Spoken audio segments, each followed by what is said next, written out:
People pay good money to see this movie. When they go out to a theater, they want cold sodas, hot popcorn, and no monsters in the projection booth. Everyone pretend podcasting isn't boring. Turn it off. Turn it off.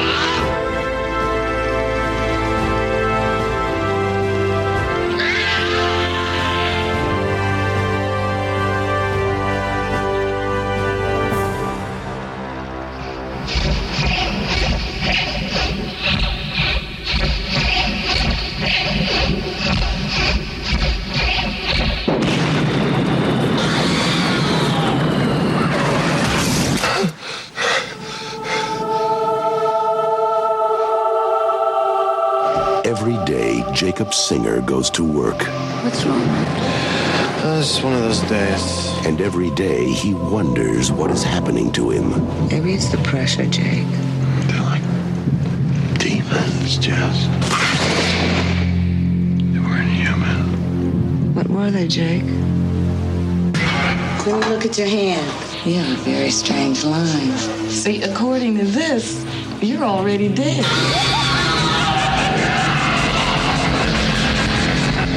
Something's wrong, Jake. They're coming after me. I don't know who they are or what they are, but they're gonna get me, and I'm scared, Jake. I've seen them too. Maybe the demons are real. It's running 106 feet. This is barbaric. I can get rid of the demons. Who are you? I can block the ladder. Where are you taking me? Where am I? Where do you want to go? Home. This is your home. You're dead. I'm not dead. What are you then? I'm alive.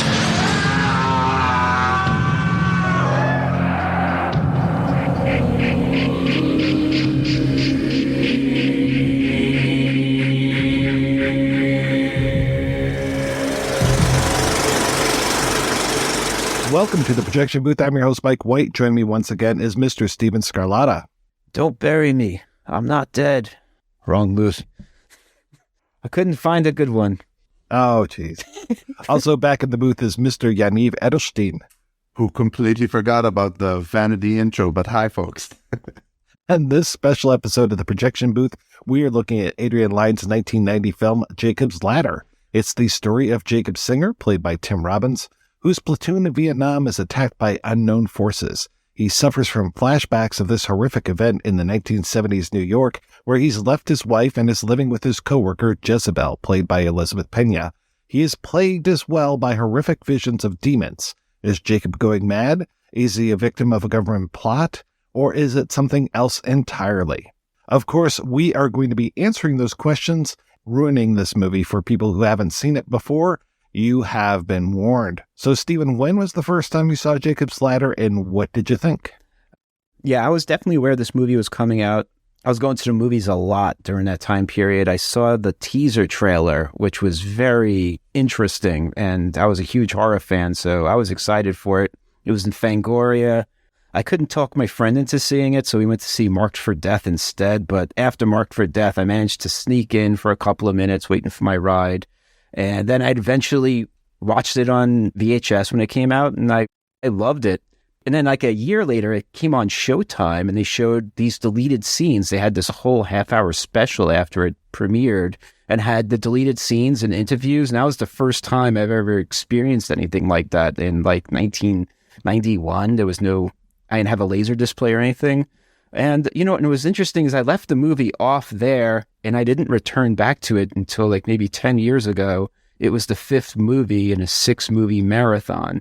And seeing it on the big screen, that's when I really understood it and I got it, knowing the ending and being able to pay attention to it. And it completely blew my mind. More as an adult. As a kid, I liked it because I liked horror and I liked adult horror.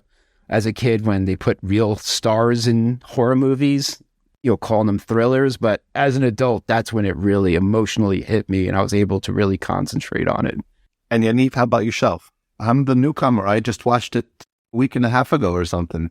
And it was very pleasantly surprised how well it aged. It was fucking scary. It was a nightmare, like a non-ending nightmare of like endless unfolding horrors. It looked great. The practical effects are all fantastic. And the fact that you only get really tiny glimpses of really horrifying things all the time. So really fantastic direction. I think I'm a new sort of convert to Adrian Lyne, who was not a guy I considered I'm very impressed by his work. Really impressively done, like very meticulous and super scary and super creepy. And just today, I watched those deleted scenes today, and even just those by themselves are fantastic scenes. You're used to seeing deleted scenes that like are sort of half sort of thrown together, but this deleted scene with this horrifying ceiling demon was completely fucking nuts. What a beautiful sort of insane horror ride, like ghost ride. Yeah, you are a latecomer to this, but I am quickly behind you. I didn't see this until maybe about 6 months ago. I remember maybe I saw it when I was working at the movie theater, because 1990 would have been when I was working at the Star Theater down in Taylor, Michigan. I would do a lot of aisle checks, which is where you go in and you're looking for people lighting up or being loud or putting their feet on the seats. And basically as an usher, you're making just above minimum wage. So all you do is you stand in the back, you kind of look around a little bit, see if there's anybody smoking, and otherwise you're just watching the movie for a little while. So as I watched this, I was like, okay, yeah, this is familiar. I don't think I had ever seen this before. This was such an unusual film for Adrian Lyne to do, because at this point he had done Flashdance, 9.5 Weeks, Fatal Attraction. He would go on to do Indecent Proposal, Lolita, and it was all these like kind of erotic thriller type of things, like Fatal Attraction, definitely, Indecent Proposal, kind of, but that was just such a strange movie. And then Jacob's Ladder right in the middle of this, and it's like, okay, this is an interesting thing. And this is the same year, 1990, that Ghost is coming out, written by the same guy, written by Bruce Joel Rubin, and so you're kind of getting like two sides of the same coin between these like spiritual movies where you have your main characters are dead, but they don't let you know that your main character is dead in Jacob's Ladder until pretty much the very end of the film. So this is one of those puzzle films that presages things like The Sixth Sense, though it comes after things such as Occurrence at Owl Creek Bridge or Carnival of Souls, where your main character is going through a whole lot of shit and not realizing why he's going through it is that he's been dead all along. Ooh. I had the ending spoiled for me just by general pop culture. I don't know that somebody spoiled it for me. It became kind of known that this is the movie where it's the incident at Owl Creek Bridge kind of thing in the movie. But actually, it wasn't that bad that it was spoiled, because it's not like The Sixth Sense in the sense that The Sixth Sense completely hinges just on the reveal at the end, and you're just killing time hoping for a twist at the end. This movie, knowing that the twist doesn't ruin it at all, because it's such a specific house of horrors that just knowing that, and besides, I think a viewer with our sensibilities in 2023, we're like shrewd enough to realize it anyway, right at the beginning. He wakes up on a subway car and it says hell in an ad. And it's a little bit, for today, it's a bit on the nose. It wasn't for the time. It's not a cheesy movie. Most of it aged super well. For me, it's a detail. The fact that he's dead is a detail, because a lot of it is open to interpretation, so it doesn't ruin it. No, I hear, yeah. It was funny enough, the ending was spoiled for me too when I was a kid, because someone on my block, I believe, saw it, and he was just like, that movie's so stupid. The whole thing is just a dream and he's dead. And I was like, oh man. So when I never got to experience it the way, either, it kind of bummed me out. But like I said, as I saw it later on, knowing that in the back of my head and watching it, there's so much to digest. There's so many clues. And like you said, the opening subway thing wasn't something I noticed when I was a kid until I saw it later. It's like, immediately you have the hell thing. And then if you really look closely and pause it, there's also a thing about drugs in there in the saying that alludes to later on. And the same thing with the other sign. It's the big apple, and the apple being a religious thing, also religious symbolism. And then there's also the word die in that billboard too on the train. And then also there's another symbol thing on the train, which is when he sees the homeless man above him is a sign that talks about the baby is dying in 3B, you know, and it's like, again, foreshadowing his son. Like, it's so brilliant, these little things peppered into this movie as you're rewatching it, knowing the ending. But I like even before that, when we've got the scene of Vietnam and you've got the helicopters going and they've got one of them has like a stretcher underneath it or like cargo underneath it. And that's going to basically be him in a little bit. Like he's going to be airlifted out of there after he gets stabbed in the guts by one of his fellow soldiers. And just that scene itself is so terrifying, where you've got the guys and they're just around, you know, bullshitting, making fun of each other. And it's so interesting to see like young Ving Rhames, young Pruitt Taylor Vince, young Eric LaSalle, just all of these very familiar faces. And out of nowhere, they just start having these fits. And the one guy who just starts spinning around like a dervish, and you've got the other guy who's like slams down on the ground. He's having all these convulsions. And you're like, what the hell is happening? And then it's suddenly like a firefight breaks out.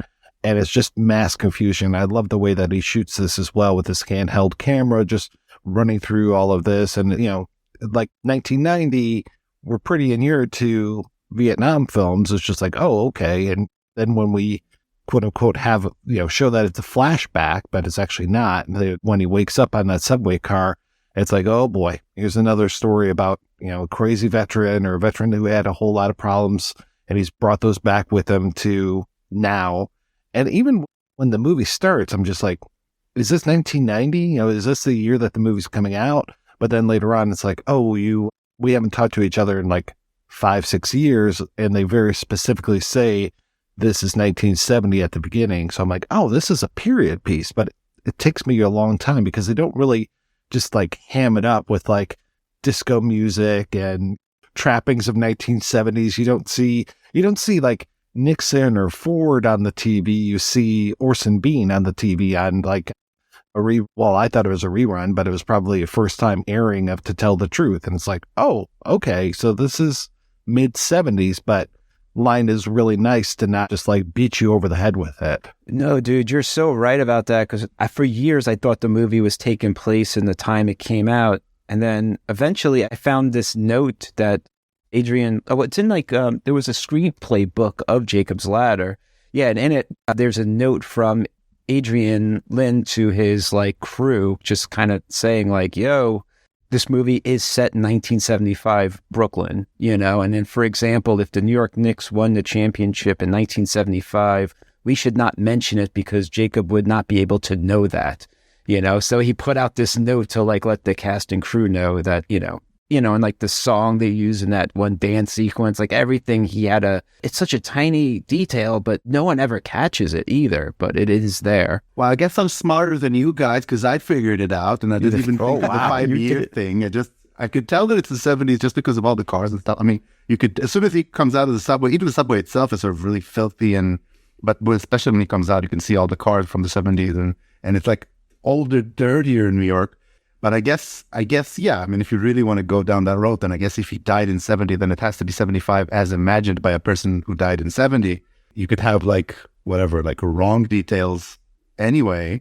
Like you said, he wouldn't know about the Knicks. But they didn't bother with that too much. They're just like really filthy and all the cars are really old and New York City's going bankrupt and there's rats everywhere, which is just better for the story anyhow. I mean, it was written in 1980s. But it feels like it was a 70s movie, you know, it's like a 70s movie that was made that was shot in 1989, you know, and so thank God New York still had that grime and grit to it, production value when they shot it.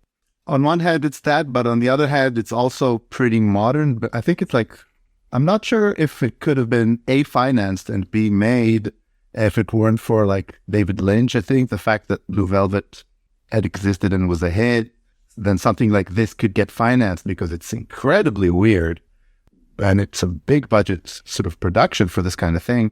When you think about it, they could have made the plot so that it was just a normal Viet Cong clash type situation. And then all the crazy, insane stuff is all happening in his head and was just a normal fight. But they didn't do that. They made even the circumstances of the bloodbath be very weird and out there because in movies like this, if you think like Wizard of Oz, you know, at the edge, it goes back, it was all a dream and everybody's nice and everything's fine and it gives you the sense of But this is so much more unsettling that even the framing device of the insanity is by itself also insane. Of this bizarre, it turns out to be this drug experiment. And how could he know it is a drug experiment? It's like everything in this movie. I mean, I can see your neighbor's frustration with like everything is a lie. I mean, everything is just being completely made up. Even though they have that title card at the end about this drug BZ, was that really the case or not? Who knows? He shouldn't know any of that stuff in his head. It's weird. That's the only thing that didn't sit well with me, is that weird title card to sort of break away and let the audience know something about this drug experiment, which I don't understand. That's the only part that I don't get. I didn't either, and that's something that drove me crazy too, is like, where did this imagined B story come through? I mean, he must have had fooled around with LSD to, Jacob himself for it to be, but he seems like very clean-laced not to have done that. But I think it's the ending when he does see that he was killed by his own soldier is what, for me, locks it in that it's all true. But that was something that was driving me crazy for a while too, is like, where did this is the one thing that doesn't make sense for me. But then I think that's really the capper of it, is seeing that dude. The thing I always heard, like growing up in the 80s and stuff, I mean, Nancy Reagan and her whole war on drugs was just insane. Like the Just Say No campaign was fucking everywhere. It's like, you open up a freaking candy bar and there's like a don't say no message in there, or don't say yes, or just say no. There it is. Just there say you no. Go. Message inside of there. Terrible messaging. You still can't get it straight. Yeah. You would hear those horror stories of like, oh yeah, don't do LSD because, it stays in your system forever. You could like crack your back and then all of a sudden you have a flashback and you might freak out and jump off a building or something. So when he goes to his chiropractor, Louis, the Danny Aiello character, and he gets an adjustment, at one point he gets a good old crack and then boom, it's like Vietnam flashback. And I was like, oh, there you go. But it's like, no, now he's actually going from dream to reality, and I love the way that they flip that and make the Vietnam stuff feel like a flashback, but it's always the present time. And the way this movie plays out, I mean, basically it could be playing out in real time between the time he gets stabbed and the time he dies. It could be just less than 2 hours worth of time here. Oh, yeah. And especially if you've done LSD, the time that goes by when you look at your watch, like, holy shit, that's only been 10 minutes. I thought this been 40 minutes, because just the fact that poor guy is dying, he's not only dying and going through like purgatory, but he's also on the most extreme LSD, government-related LSD trip ever, combining both of those. Of course, he's seeing demons and shit. There is basis, in fact, with government experimenting on its own soldiers. And so I'm like, okay, well, this isn't too far out of the realm of possibilities. I mean, the whole MK Ultra thing. I mean, what the experiments that the government did on Black people with sickle cell anemia and all this. And it's just like, oh, okay. So like the BZ title card at the end, I was like, all right, I guess this is kind of like saying, hey, yeah, there were really experiments, but then it's just so weird to put it on a fiction film. It feels almost like lip service. I think maybe the studio forced it on him, or maybe some kind of focus group thing or something. Like it just doesn't sit right. You're right. I was surprised that BZ is even a real thing. It would make more sense if it were at least a made-up drug, but it's actually a thing from reality. So what's the point even? It's so bizarre. Yeah, I think the writer had an experience with LSD, like where he took it once, it didn't have an effect, and I think it's his roommate had an eyedropper of it, and instead of giving him one drop, he gave him like the whole entire dropper full of it, and he had this intense trip out. So I guess him being very influenced by the drug itself is probably why it's so intertwined in this script. Well, that goes back to that deleted scene with Antidote where he has a dropper and he gives him one drop and then he forces the whole thing on him. And then that's the thing. When I saw this movie years later at that screening, I was waiting for that scene to happen and it never happened. And for me, that's like one of the, I wish there was an alternative cut to this movie that had that scene in it and then had another deleted scene with Jezzy transforming at the ending. I think those two scenes, I don't know, we can get to that later, but I was so bummed that scene wasn't in the movie when I came back to watch it later, because there are these definite two set pieces that people don't forget that we'll probably get into. But for me, that was like the third one. That was like one of the ones that was so memorable to me. Well, it is really interesting, the whole timeline, too, when it comes to him and his wife, Sarah, or ex-wife. And it's like, are they not together in just the dream that he's having, or did they break up before he went to Vietnam? Because there's this whole thing about his son, Gabriel, dying. And I'm guessing, I'm thinking that he must have died before Jacob went to Vietnam. And we have all of these flashes too. And that's another mystery throughout the entire film, is how did he pass away? How did Gabriel pass away? And you get all these little flashes of like when he's in the hospital, he sees this bicycle, and you get just like these little moments of him talking with Gabriel or like flashing back to Gabriel. So it's like flashbacks within his flash forward almost inside of his dream, which is great. And there's that moment. So he's like kind of living his life with Jezebel, and we don't really know where she stands. Like, she seems nice most of the time, but when he wakes up with her and she has these pictures and he gets really maudlin about these pictures of Sarah and his kids and all this, and especially when he sees Gabriel, who's played by a very young Macaulay Culkin. And then when she takes the photos and throws them away, I'm just like, man, that's the worst thing to do. She's just like, I don't want to see you sad. I don't want these pictures making you sad. I'm just like, what a horrible person you are. And that's like, I really start to doubt her intentions, but then I forgive her fairly easily through this. I don't know if it's because Elizabeth Peña is so charming or what, but yeah, we're supposed to think throughout this whole thing, like maybe she doesn't have his best interests in mind. Right, but also it goes back to this thing with Danny Aiello, was this very angelic character, right?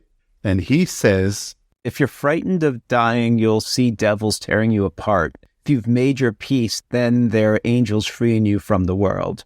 Right, so in that sense, Jezebel burning the pictures is an angel freeing him from the world and helping him to pass on. In that sense, it's more of a purgatory narrative than a hell narrative. I like it better that Jezebel or Jezzy isn't exposed as a demon, because I think also I like it more where it stays mysterious. I also love the scene of it going down. It's like an incinerator fire, and I kind of like the idea of the fire underneath where he's living with her too. I just love that whole visual. Yeah, there's a lot of going upstairs, coming downstairs. There's even the elevator at the beginning.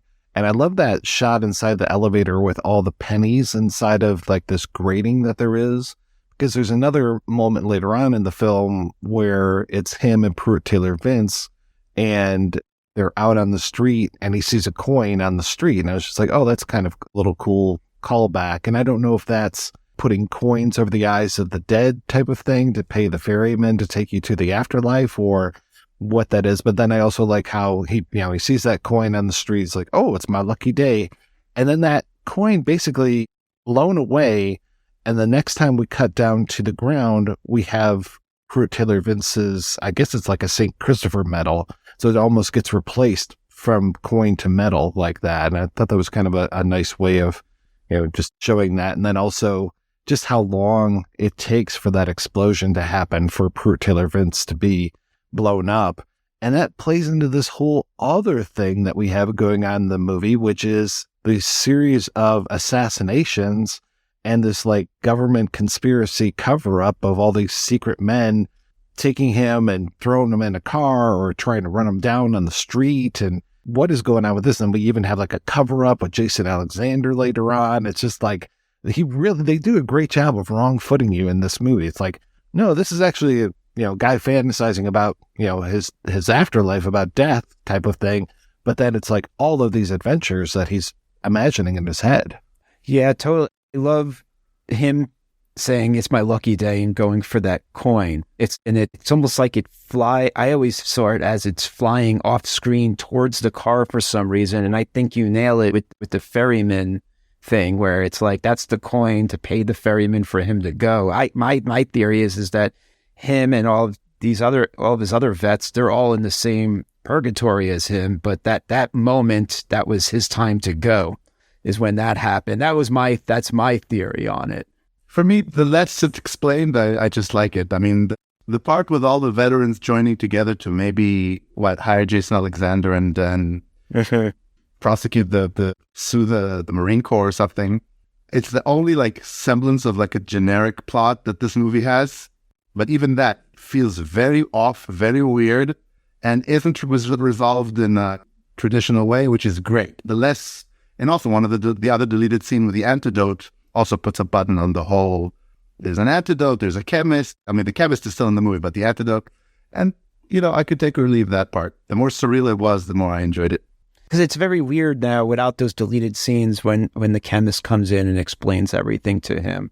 Because it's like the chemist explains everything to him, and then he takes a cab and goes home, and then it's, the doorman greeting him, and he goes upstairs and he goes in to the light, and it's like a solid, after the chemist tells him the story, it's almost like 15-20 minutes more of movie left where nothing else crazy happens. It's just his acceptance. But the antidote scene I like because it was just like, hey, here's your antidote, and then he has this intense sequence. Like I said, it's burned in my head forever, and then of course it doesn't work, and then he has the final confrontation with Jesse, and when he's looking at himself, and I kind of like all that leads him to his son going up the stairs. Like I said, I wish there was an alternative cut I could watch with those deleted scenes, but I guess there was like a lot of stuff, even more than those deleted scenes shot. There was a making of this movie that I saw, and there was like a scene that takes place in a bathroom stall in the beginning with two men that was cut out of the movie.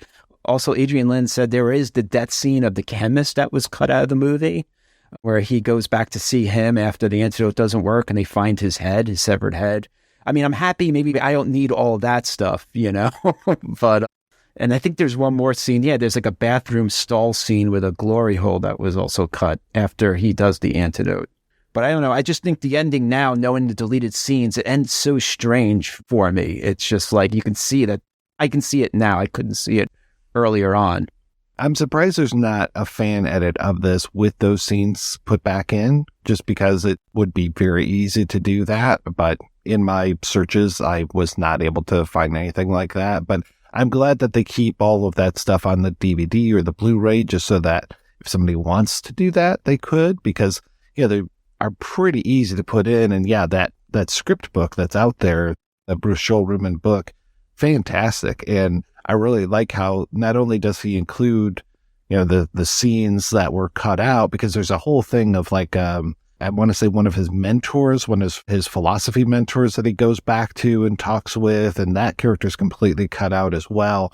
So you just get to see all of these different aspects of the story that were eliminated between script and screen, and even those things that you're talking about where it's, things that were shot that just aren't even on the deleted scenes. Yeah, I would love to see all that stuff. Like there's more like hell of the battle too in there as well, deleted. And I like the scene with the professor. I get, well, it's not in the movie, but the purpose of that scene is you're supposed to see how brilliant Jacob's mind is and how he does fear the demons. And, it was like a whole scene kind of to set him up a little bit more. He's almost hiding in this movie when he is being shown as a postal worker.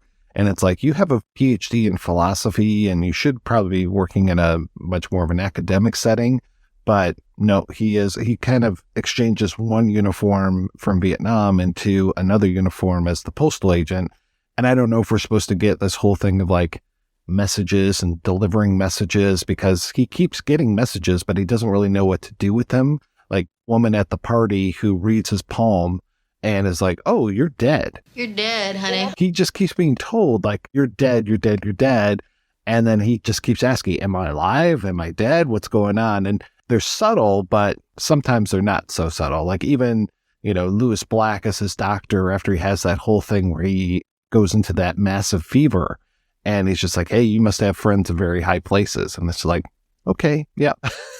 We are definitely talking heaven and hell here quite a bit, but I'm glad we're not talking real Judeo-Christian, like the imagery and stuff. We get some of that in some of the books that he's looking at, but I like that Lyne was more like, oh no, this is more natural. Like the nurse at the hospital has those little protuberances at the top of her head that look like bones sticking out. And it's like, well, that doesn't look like, kind of looks like a horn, but it's not like traditional, little devil type horns coming out of her head.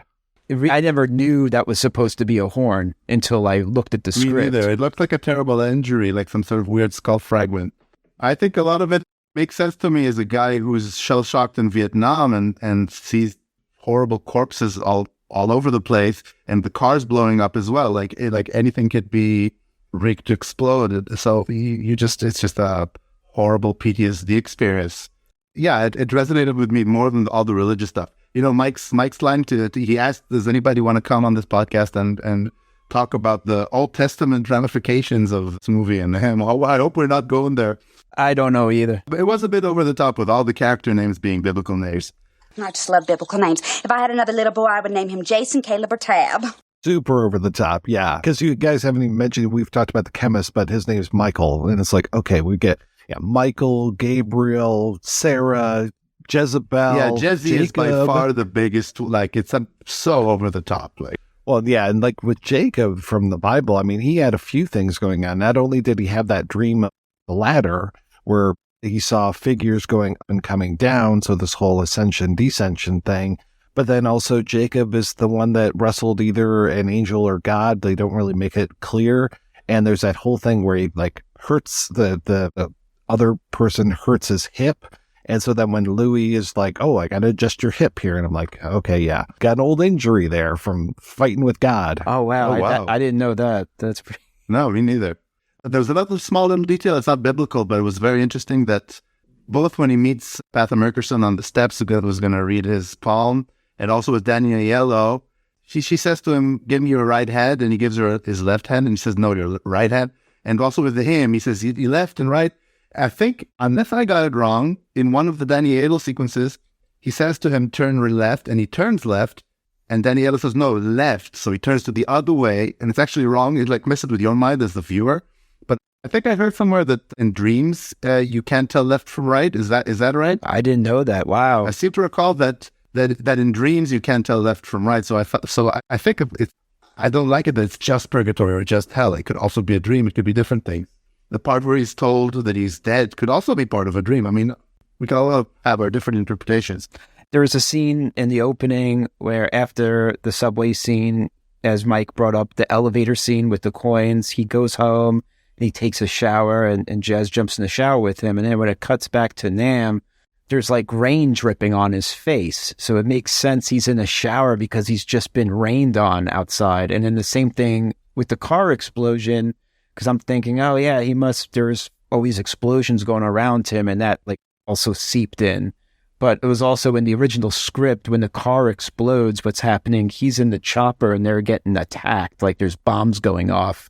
And I thought that was kind of interesting. So I'm so grateful that Adrian Lyne took this approach where he let these different interpretations coexist and didn't really hit us over the head with a hammer. It's so much better this way. He nailed it because the original concept was, Bruce Joel Rubin said, my original idea was for a 20th century man to be attacked by medieval creatures. And Lynn came in and kind of scrapped that and made it more like flesh-based, and I think originally, I believe, was it Ridley Scott was attached. And I think that was one of the things he was into. But it's interesting, if he would have made Jacob's Ladder, he was supposed to make it around the time he did Legend. So it would have been weird for him to do the ultimate devil in Legend and then do Jacob's Ladder, because the script, the creatures are more, they're demonic creatures. They're not flesh-based, as Lynn said. But I think what he did with it was so incredible to shift the movie in that direction.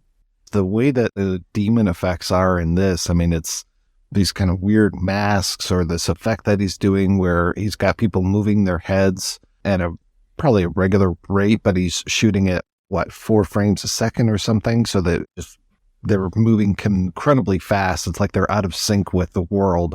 I really like that. And when Jacob sees those in the back of the subway, or in the cars, the car that's trying to run him down, or at the party that I was just talking about, there's just like all of these little moments where it's like, wow. And they're really super freaky. Or the one at the hospital after he gets thrown out of the car and robbed by Santa Claus, when he goes to the hospital and there's the guy who I don't think he has any legs, and his head is doing that thing. It's like, man, this is super freaky. Or the guy who's got no eyes that shoots him right in his third eye, and all those people at the hospital are just like, no, you're dead. It's like, wow, all right. And just that massive contraption that he's in, that they kind of spin him around and poke him right there in his third eye. The guy in the hospital, I thought he was Ving Rhames going through his own personal hell, because it's a kind of a built black gentleman. He's in like a Johnny got his gun situation, going through his own purgatory in there that he sees, because he does see the bike, limbless people, which he's dealing with in war, which we also see in the beginning, like during the attack, guys with, losing their arms and stuff. So and I love that contraption they put him in. Because I think then Danny Aiello comes in and he's like, what is this medieval barbaric, thing you're putting him in? And he says, like, why don't you just burn him at the stake and put him out of his misery? Again, telling it's so brilliant. Or you get that moment at the party where basically it's like a demon having sex with Jezebel, and the horn that pops out of her mouth, just like, holy shit, what is going on here? That was fucking nuts. And the strobe effect, this isn't a movie for epileptics, for sure. But it was so fucking effective. Like, it's one of those rare things where you see practical effects that are so much better than anything ever done with CGI. It just works it's so fucking scary and weirdly sexy and everything. And also the choice of music, like putting James Brown as a like for the soundtrack of a like horrifying horror scene. It's so weird. It's not scary music at all. It's not even creepy or anything.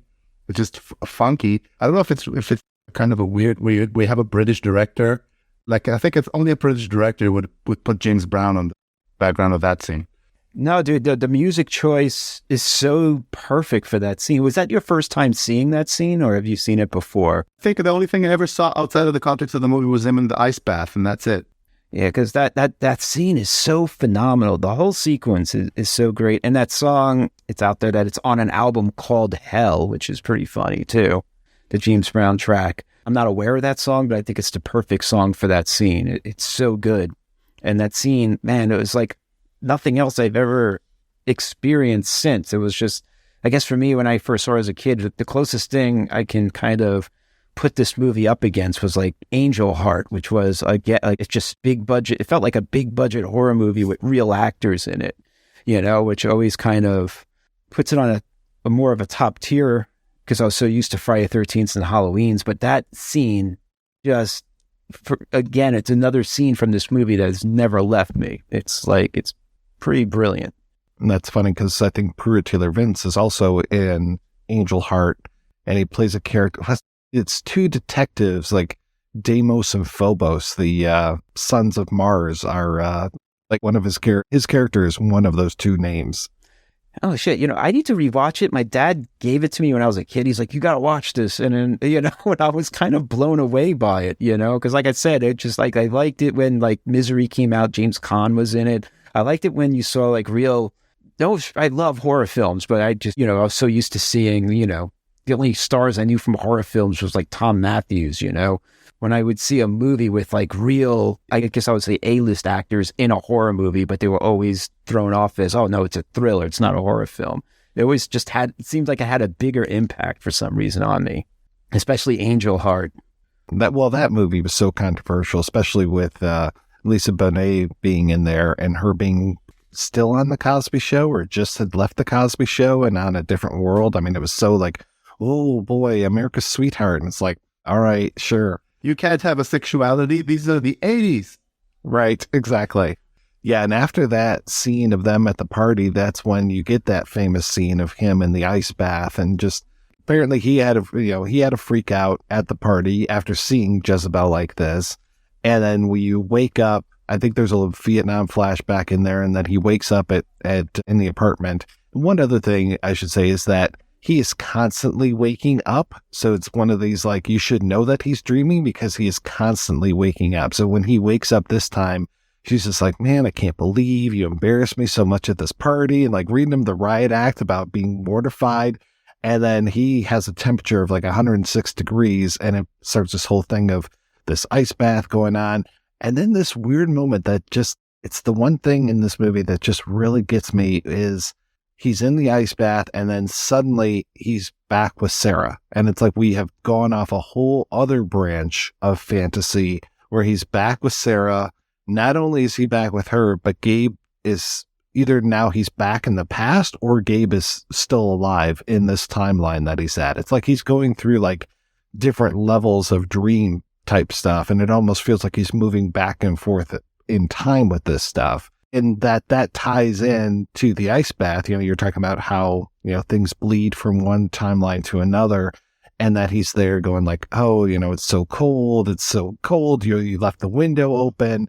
And that also calls to mind the whole idea of Dante's Inferno, and that many layers of hell are cold. It's not just fire and brimstone kind of stuff, that there's realms, those levels of hell are, some of them are super cold as well. That's another great punishment. I think I would probably be worse off in a super cold hell than I would in a super hot hell. I'd be like, oh yeah, bring it on. I love the heat. I didn't know that about Dante's Inferno. I never read it. I always kept thinking about like when people are dying in movies, they're like, I'm cold. And so that's what I was going back to. But, and then right in one of his flashbacks, you know, they're giving him more drugs, and I guess they're pushing his guts back in at that point too. So that's probably why it's such a intense experience for him. The scene in the tub when he's just looking up, like, Jesus Christ, like, why wasn't he nominated for Best Actor for this movie? Because his performance is phenomenal. Like, you feel for him because, like, from the opening in the Vietnam, he's very likable because he's just laughing as the guys are breaking his balls, you know, talking about him shitting all the time. He's laughing. He's got that moment with the women singing Postman, but then he's got these, you know, like these quick emotional scenes where he sees, you know, his son's picture before she throws out the pictures. He's crying. That scene in the tub, that performance, it's not saying anything, but it's all in his face and his eyes. He's tearing. It's phenomenal.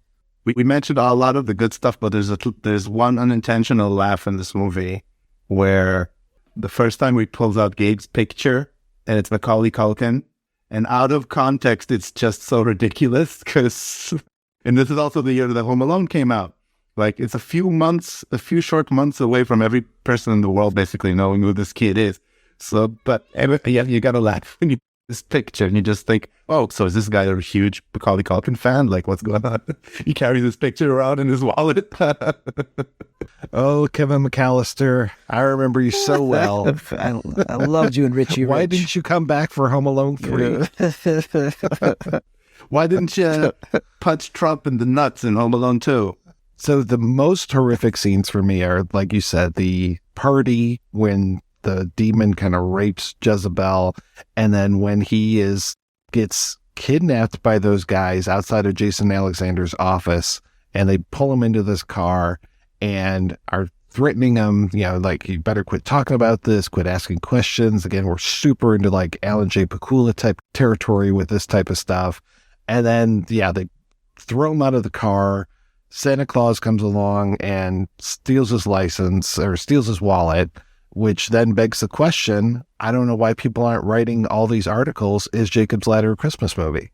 Dude, I was hoping you were going to bring up that stuff. Because, like, in one way, it's like a dream logic. Why is there a Santa here all of a sudden? And then if you look at the original script takes place during Christmas. Like, you know, when he meets up with his buddy, forget his name, the guy from Identity, who blows up in the car. In the script, there's like Christmas lights outside that bar, which, by the way, is like the sickest location for a movie. Like, a lot of these locations, it's like, how are we going to have these two cats meet in a bar? But let's have a bar that's like half Color of Money pool hall and the other half is like Rocky 2 sparring ring. I fucking love that location.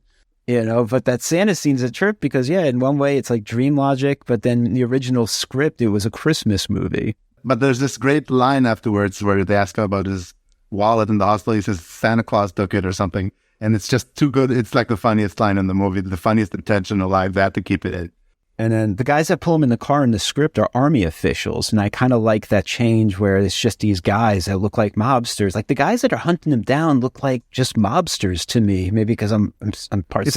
It's sort of an FBI agents type situation in this unmarked car, but they totally look like mobsters. So I think it's just, again, messing with us in these really delicious ways. I mean, one of the guys for sure has been in like just a ton of mob movies and mob TV shows. I can't remember the gentleman's name though. Fucking Jacob needs to stay away from cars because the alley scene, the car is going after him. And I thought what was interesting about the alley scene is that Adrian Lyne said that he, like Jacob's, going back and forth, escaping the car. And then Adrian Lyne said he reshot it 3 times and then he kept using different people looking out the window because he shot it once and it didn't work. He shot it again and he wasn't sure and he shot it a 3rd time. So he blends 3 different times he shot it into that scene. So that's why 1 second it's like one guy, the vibrating zombie dude in the back, one scene you'll notice that doesn't match the other guy that's driving, that doesn't match the guy that's looking out the window. It's fucking incredible. It was incredible that he was able to do something like that, because I don't know if you'd have he had the pull to pull something like that off back then, which is great. And he's back apparently after 20 years and just directed this Ben Affleck movie. Yeah, I kind of liked it. I know a lot of people. I didn't see it. A lot of people didn't like it. It's not for everyone, but I liked it.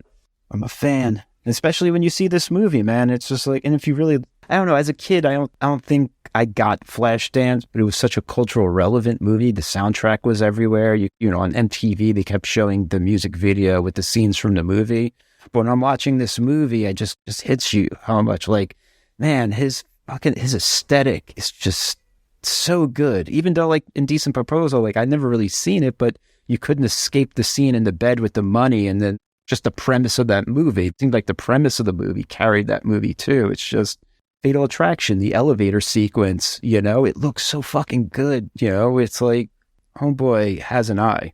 Yeah, and it's weird because he's one of these guys that comes from that same working in advertising that I don't remember. I think Ridley Scott also was an advertising director, and for sure Tony Scott was. And then when you look at like his editor and his DP, it's like there's so many crossovers with Ridley and especially with Tony Scott. It's like they just kind of glommed down to the same people.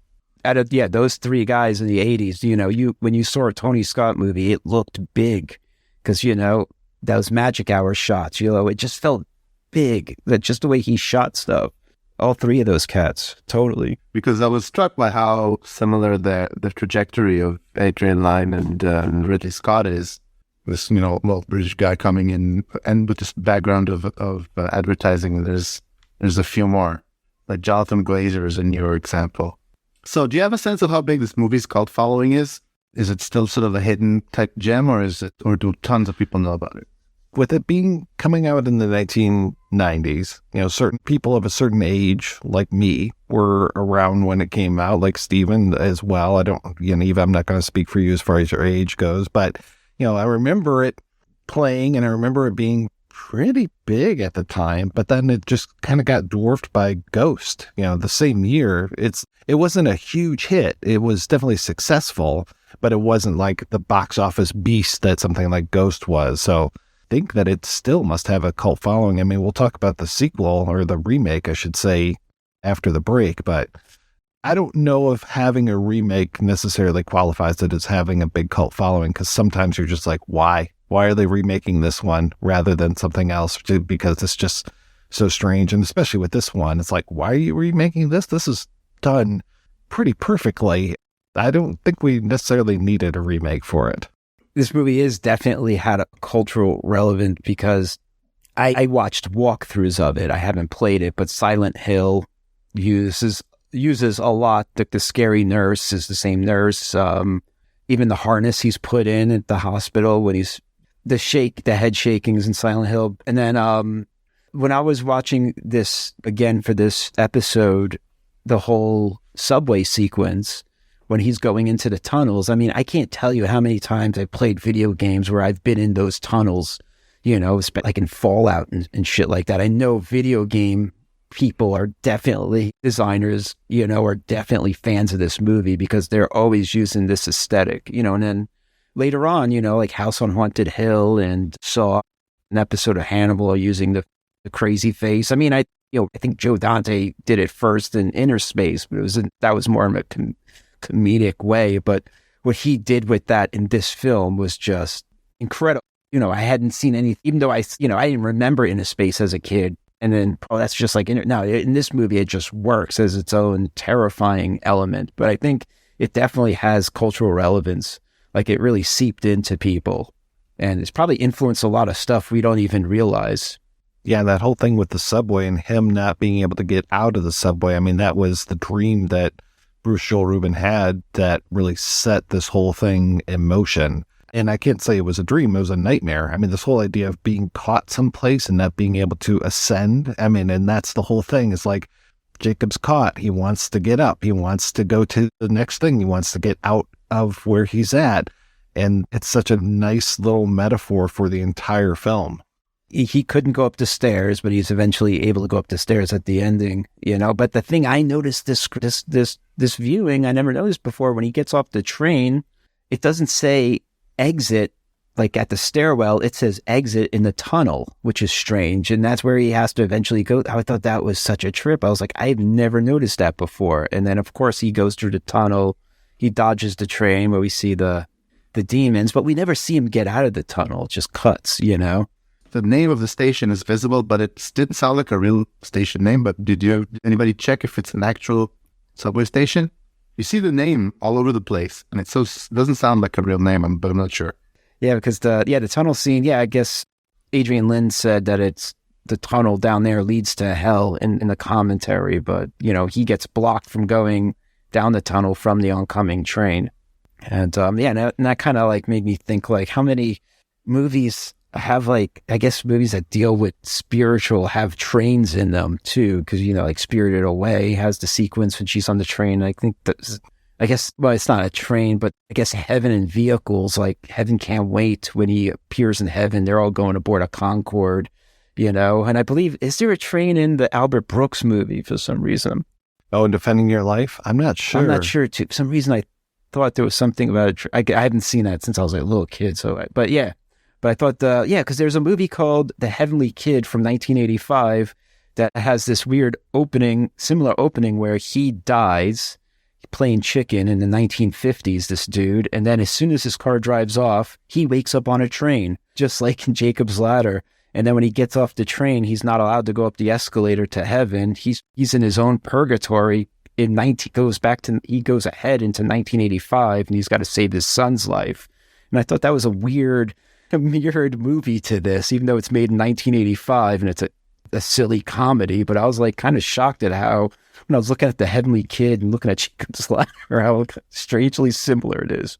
Okay, so I checked it, and it's Bergen Street Station. It's a real station. All right, I'm from New York. I should have known that.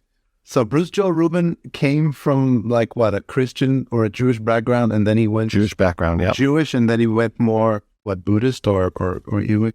Yeah, because he talks a lot in the interview about the Tibetan Book of the Dead and the whole thing about, what is it called, Bardos, and just like how, and I know there's that movie that just came out called Bardo, but it's like basically like a transition from one to another type of thing. So yeah, he's definitely very, very spiritual, which is pretty cool that it informs so much of his work.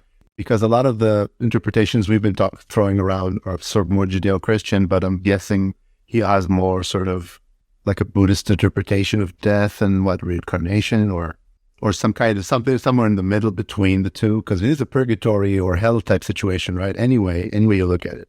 Well, and then, yeah, his versions of demons and angels were much more like you would see in a Bible class type of thing, rather than this more natural, Lyne said the word thalidomide. So like the whole idea of like birth defects and just like the horrific ways that flesh gets twisted. So like it being more of like a natural thing with that woman's horn coming out of her head, or just like, the people at the hospital, where it kind of reminded me a little bit of like the second half of El Topo, with like all the people that are trapped in that El Topo's trying to free. Like some of those people look like they have some of the same afflictions. Like there's one guy who's like crawling along the top of the fence when Jacob's going underneath it.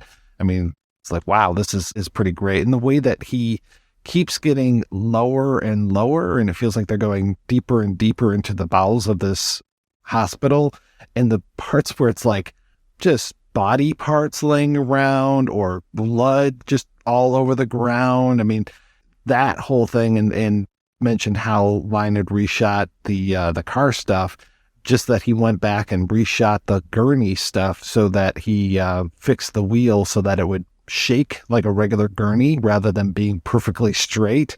And just that little touch of this gurney being broken, it was like, well, that adds a real nice layer of verisimilitude to it. It's such an incredible descent, that scene. A lot of doctors in this movie, and because the first doctors that see him after he's, falls out of the car, they're just being such assholes to him. And then all of a sudden, it's like they're bringing him to another wing of the hospital that's like outside in the back or something. And then it starts that descent. Oh, yeah, and then to going back what you were saying, like the guy in the subway, his tail was originally, there was like a storyboard in the Cine Fantastique of the original scene. The storyboard was like his tail was supposed to be more of old-fashioned devil tail with the spike. With the point? Yes. Yeah. And so they changed it to that phallic thing, which always as a kid, I never thought that was a tail. I just didn't, it was just always disturbed me because I could never figure out what it was. Yeah, you just get a glimpse of it and it's really disturbing. This veiny demon schlong thing, yeah. It's so smart, too, the way that they end this with taking the cab uptown, Sam, the doorman's just like, oh, hey, let me help you upstairs. No, I got it kind of thing. And when he's just hanging out at his old apartment and we have Louis on the voiceover, doing that again, talking about the Meister Eckhart quote and basically him coming to peace. And I watched this one day with headphones on. I think you can hear it without the headphones, but you can hear like a beating heart on the soundtrack. And it's so nice that it's just like, oh, these are the last moments here of his entire life. And then when Gabe shows up and he's just like, here, let me help you. And it's like this nice echo of, Gabe helping his father move on and move to the other side. And, like he and Gabe will be reunited. And it's just such a nice way of having him come to peace like that. Or he tells it to himself on his deathbed to make himself feel better, and the existence is meaningless. That's interesting. I didn't catch the heart at all. That's cool. I think it's pretty cool and pretty amazing how, is it Adrian Lyne or Lyne? Do we know for sure? I think it's Lyne. Is it Lyne? I think it's pretty cool and pretty amazing how it's his only film, I think. Maybe I haven't seen like his early shorts that he did, but I think it's his only film that dabbles in horror at all, right? Pretty much. And it's pretty incredible how he out-horrored so many horror directors who are so obsessed with this stuff. And I think it seems to me that he came to it with a very meat and potatoes approach of how can we make this really scary and how can we make this look best, and just like a very pragmatic approach to making it scary. And he came up with such a surreal nightmare ride that really puts to shame so many horror directors. Almost every sequence you see a demon, he's one-upping. Like I said, the scene when the car tries to run him over, the faces are terrifying. The Slender Man looking dude on the back of the train during the opening, like there is so much haunting imagery in the set piece of the dance scene, the gurney scene we just talked about, and that deleted scene of the trip out. Dude, those are fucking phenomenal set pieces. That ceiling beast thing, I can't think of, you'd think it'd be like cheesy or something, but it's so fucking effective. Well, even later, that part of it, the shot where the light bulb blows out, somehow was so affecting to me. I don't know why, but just the editing is magnificent. I think we should give more credit to whoever edited it. I didn't check, but so fucking well edited. Everything here is so well edited, like picked. Everything is like, you can tell, like 1, 2, 3 more frames, it wouldn't have worked as well. Like really meticulously done. That was Tom Rolfe that did the editing for this one. And he was also an editor on Taxi Driver, a film that we might have heard of before. But yeah, he had done a ton of stuff, including about the crossover Black Rain and 9.5 Weeks. He had already, worked on with Lyne on that. He also worked with Paul Schrader. He did Blue Collar and Hardcore. So this guy was all over the place for a while. Did a great job. And then the Maurice Jarre score, I think, is great too. And it's not intrusive. It's just like just enough to let you know, like, there's a score here, but it's not just like screaming violins and, you know, horrific things going on. It's not like, again, beating you over the head with it. I'd like that this movie is so subtle in its horror, just like those little quick shots like that. You're talking about the tail from the homeless guy on the train. What the hell was that? You know, and it's over so quick, and they're just not lingering on these things going, ooh, look at this effect. We spent money on this. Now you have to look at it. Genius. Yeah, and I got to say, there was a sequence this time I never caught before that actually did freak me out. And this is like, I don't know how many times I've seen this movie, you know, now I've seen it like 4 or 5 times, but it was after his journey through hell, after, as you brought up, he gets injected in his third eye, which I didn't put together as his third eye. You're so freaking right about that. When he wakes up in the hospital bed, again, waking up, like you said, like his family comes and visits him. And going back early on, as we were talking about their relationship, Jesse says that she looks like a bitch. I can see why you left her. I guess he left her, but at the hospital, as soon as she says that she loves him, there's a voice that said, "Dream on." Dude, that actually creeped me out, this viewing of it. Like, creeped me out. I knew to expect everything else of the movie, but I had this unexpected jolt of creepiness. And then because he looks towards the camera and he sees something off screen and he's just like, no, like almost like every Lovecraft book has that, someone seeing something terrible off screen that we never see. It was like, I've never caught that before. And then I was like, wow, as soon as she says that she loves him, it's the one nightmare that it's not going to get forgiven, because early on in the movie, like when you brought up that he woke up in the room with her and she's explaining, like, you know, he had this horrible dream. He was married to Jezebel and everything. The scene ends when, like, him, I think, telling her that he loves her. And then he just looks up at the sky with this look on his face again. Like, every time something is said about love between him and his wife, it ends with something kind of, you know, unsettling. Like, it's like he's dying, but he can't, for some reason, I guess he can't apologize or something. And that's what's one of the demons that's killing him. That's me, though. I don't know, I could be stretching.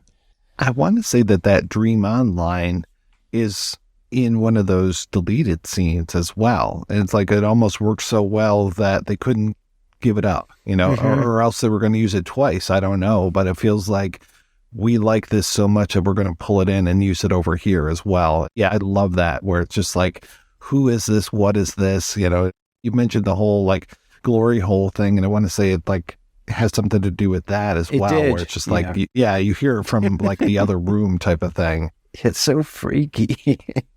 Oh, yeah, because that's weird, because that bathroom has the glory hole, and the other cut scene that you see very glimpse in the making of was that in the opening, when he's walking around the subway and can't find a way out, he opens a bathroom stall with 2 men in there, one naked and one pulls a knife on him.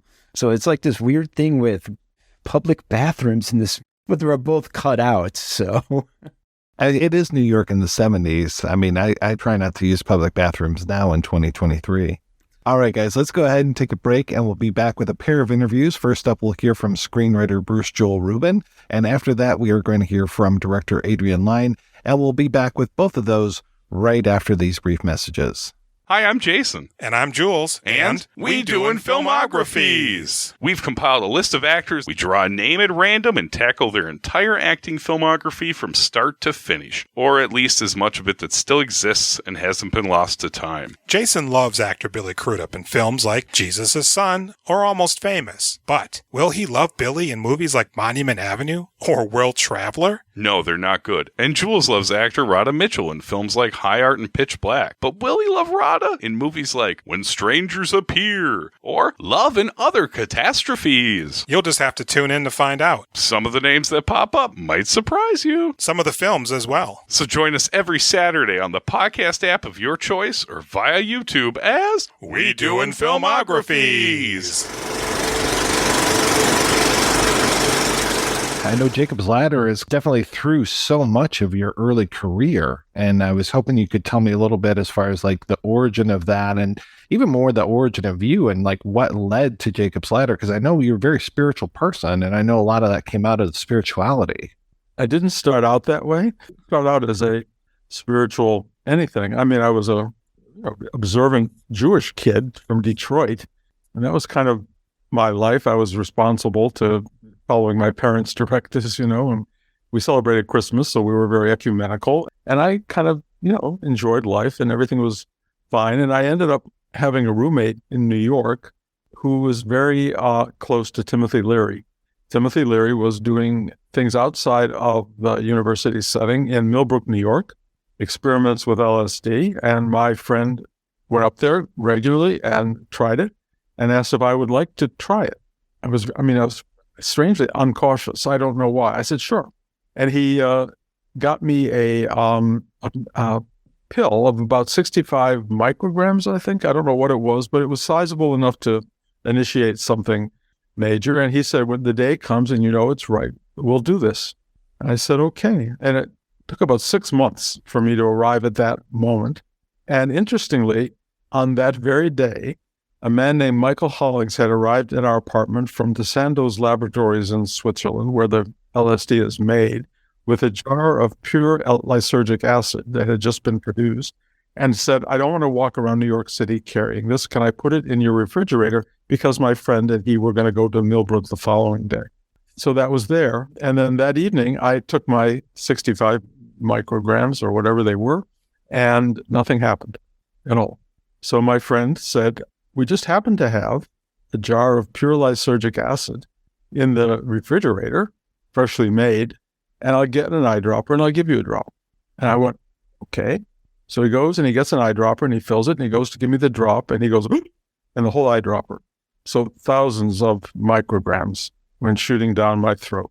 And there was nothing at that point that one could do. So, this could take up our entire interview, the story of what took place at that moment, but it was a complete eradication of everything I ever knew about the world, about life, about human existence, about where we fit in the cosmology of a much larger universe, and that there was something so much bigger. It was also very biblical in many ways up front, because it was my Sunday school learning of things, so there was a heaven and a hell and all these kinds of things, but they were just early. It went on and on and on, so far beyond that. It came to a place, and I try to describe it in terms of time, and I kind of say, I don't know if it was like 3 or 4 billion years, but it was long. And at some point in that, I appeared to have died.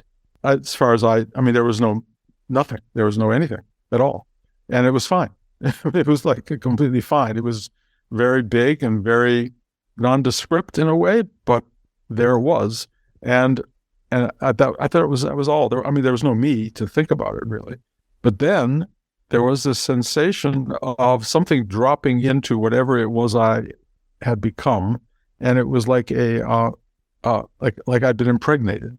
And then the next thing I knew, parts of me were reformulating, like an elbow and part of the room, and part of my head, and then the wall, the ceiling, and the body, and the whole thing reconstructed itself in a three-dimensional AI kind of, but very real new emergence, if you will. And I was back in the world. And I said, why? Why am I back? And this voice came loud and clear to tell people what you saw. And that was a directive, and I had no objective beyond that, except the first thing I had to figure out was what had I seen, because I had no way of understanding it. And my friend gave me a book called the Bhagavad Gita, Hindu Song of God, which I had never read. Had I read it a week before, it would have been kind of meaningless to me. Reading it at that moment changed everything. And I suddenly understood there was a mystical universe that has been addressed by, it turns out, Eastern and Western religions and philosophies. But at that moment, it was just Eastern for me. And I started reading that, and I started reading Tibetan Buddhist texts, and I was trying to figure out, what is all this? What exactly did I see? And why is it written down? Why do people talk about this thing, this mystical tradition? And I was working at NBC, and I had a job as a film editor, and I decided I needed to go to India, and I needed to check this out in a much more profound way than reading.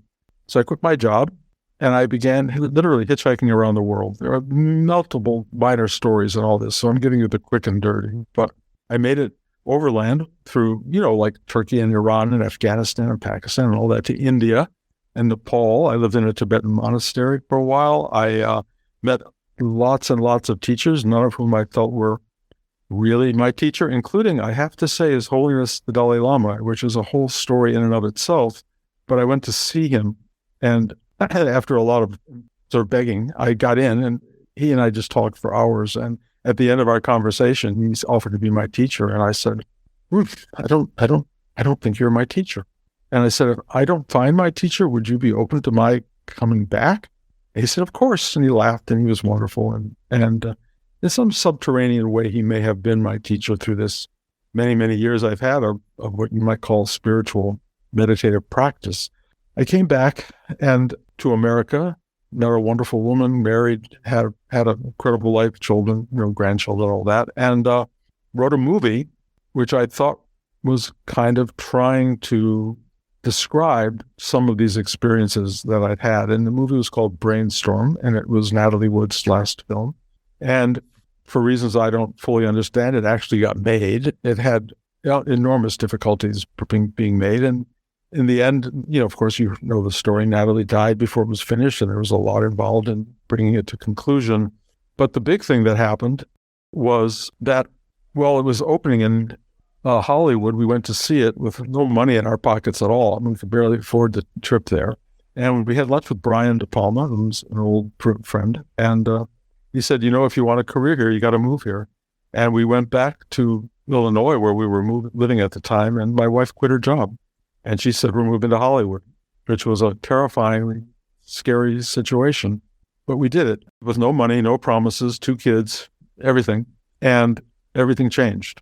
And what I realized is that this universal thing was looking for my level of commitment to all of this. When I made that commitment, it opened the doors. But you had to prove it. I couldn't just say, hey, I want to be a Hollywood writer. But while I was in Illinois, having had a film called Brainstorm produced, open, close within 3 weeks, in a way, having no impact whatsoever on my Hollywood career, I woke up one night with a dream of a guy on a subway. And he got off the subway at a station that had no exit. All the doors were barred, and he didn't know what to do. And so he crossed the tracks very carefully, because you can be killed by the third rail, and got to the other side, and all the doors there were barred as well. And he didn't know what to do, but he had this sudden terror that he was in hell and had to figure out how to get out. And when I woke up, I thought, I have to write this as a movie. And in a way, I had to write his and my journey out of hell. And so that began Jacob's Ladder. And I started thinking if I wrote this script right, it would open doors. And in a strange way, it really did. The writing of the script was, I don't know if some writers will understand this, I guess it was kind of delivered. I would sit there and go, as I was writing as fast as I could, trying to take the dictation of whatever this was about. My wife came in the room and kind of looked over my shoulder at one point to see what I was writing. And she said, "What is that?" And I said, "I have no idea." But I couldn't stop. It got me an agent at the time, and that was very valuable, although she was no longer working as an agent and not able to really move things forward, but she was very helpful in the writing of it. She kept pushing me to make it better, which I kept trying to do, but she knew it was good, and I felt it was good. I didn't know what it would become or what to do with it, but a couple of things started to happen. I got it to Marty Scorsese, who had been a classmate at NYU and a friend, and he really loved it, and a number of other people. And then suddenly I get a call from American Film Magazine, from Steve Robello, saying, "I'm doing this article on the 10 best unproduced screenplays in Hollywood, and we'd like to include you." I went, "Really?" And I didn't know how he knew about it. I had no idea how he knew about it. But he put it out there, and when I went out to Hollywood and I had finally made my move with no anything, people knew me because of Jacob's Ladder, not Brainstorm, which was, just another movie that had come and gone. But Jacob's Ladder, the script, they knew me. And I had an agent for a short time during that, a new agent, but he said to me, I don't want to represent you anymore. Nobody wants to make movies about ghosts, he said. So I went, okay.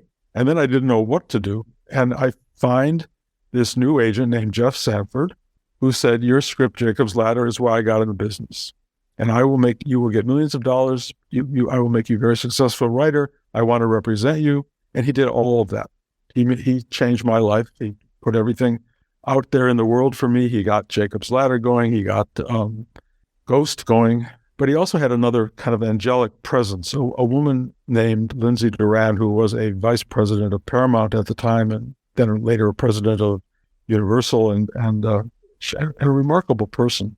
And she, it turns out, is one of the people who recommended Jacob's Ladder to the article in American Film. And she's the one who said yes to Ghost. And there came a moment while we were making Ghost, friends of mine said, I think we have a director for Jacob's Ladder. I went, really? Who? And they said, Adrian Lyne. I mean, I loved his work. I mean, I thought powerful filmmaking. And they arranged a get-together at a party where there was a fight, what do you call it, fight? I forget who was fighting on television. And he was totally into the boxing match. And I'm sitting next to him wanting to talk about Jacob's Ladder, and he's not doing anything. And it was like such a strange moment. I went, but we're here, but it wasn't coming up. And then his wife comes over and leans over to me while he's watching the match, and she said, he's going to make your movie. So I went, okay. And then it began. We started to have a dialogue, a relationship. He became the force of making Jacob's Ladder. We were, at that point, going to do it at Paramount, thanks to Lindsay. She immediately said, this is great, we'll make it here. But then the president of Paramount left, Dawn Steele, and she went to Columbia. And suddenly we didn't have a champion at that level. And then the new person who came in to Paramount didn't understand Jacob's Ladder, didn't know why we should make it. And so there's a long story about how it got made at Carolco. The journey was a journey really ultimately between Adrian and I over the interpretation of the script. I will say, in the end, I'm very proud of Jacob's Ladder. I think it's a really potent film. And I'll say that if I'm following this directive of the LSD experience of telling people what I saw, it comes as close to a direct statement as I could get, primarily because it depicts the what's called in Tibetan terms the Bardo state. There's a movie out now called Bardo, but this was a depiction of the life in the mind of a man who had died or was dying. You can look at it in your own way, but it's a journey into reconciliation, a journey into acceptance, a journey into arriving at a place of clarity and peace and understanding, and of finding your way up the ladder. And that's what Jacob's Ladder is. Some people have never figured that out watching it, but because for some people it's intellectually just too confusing. But it really is the ride of the psyche, I believe, of every human being at the end of the human journey, where they are facing the existential inevitability of everything and unprepared, with only, like I had a Sunday school education really in what is all this. It's a very scary moment. It's a very confusing moment. And you're dealing with really, really big forces. I mean, I can't even describe the nature of it, but they know every element of your being. They are your being in a way. It turns out that if you move into this arena of the meditative internal arena, you can begin to actually access that space. It's not hidden from us. It's actually driving our lives at every given second. But most people in Western society only see the outer manifestation. They don't see the unmanifested. They feel it. They feel emotion. They feel thoughts. They experience thoughts. They have a feeling of something, but they don't dive in and feel it. And therefore, they are totally blindsided by it at the end when the finality comes and they realize it's not final.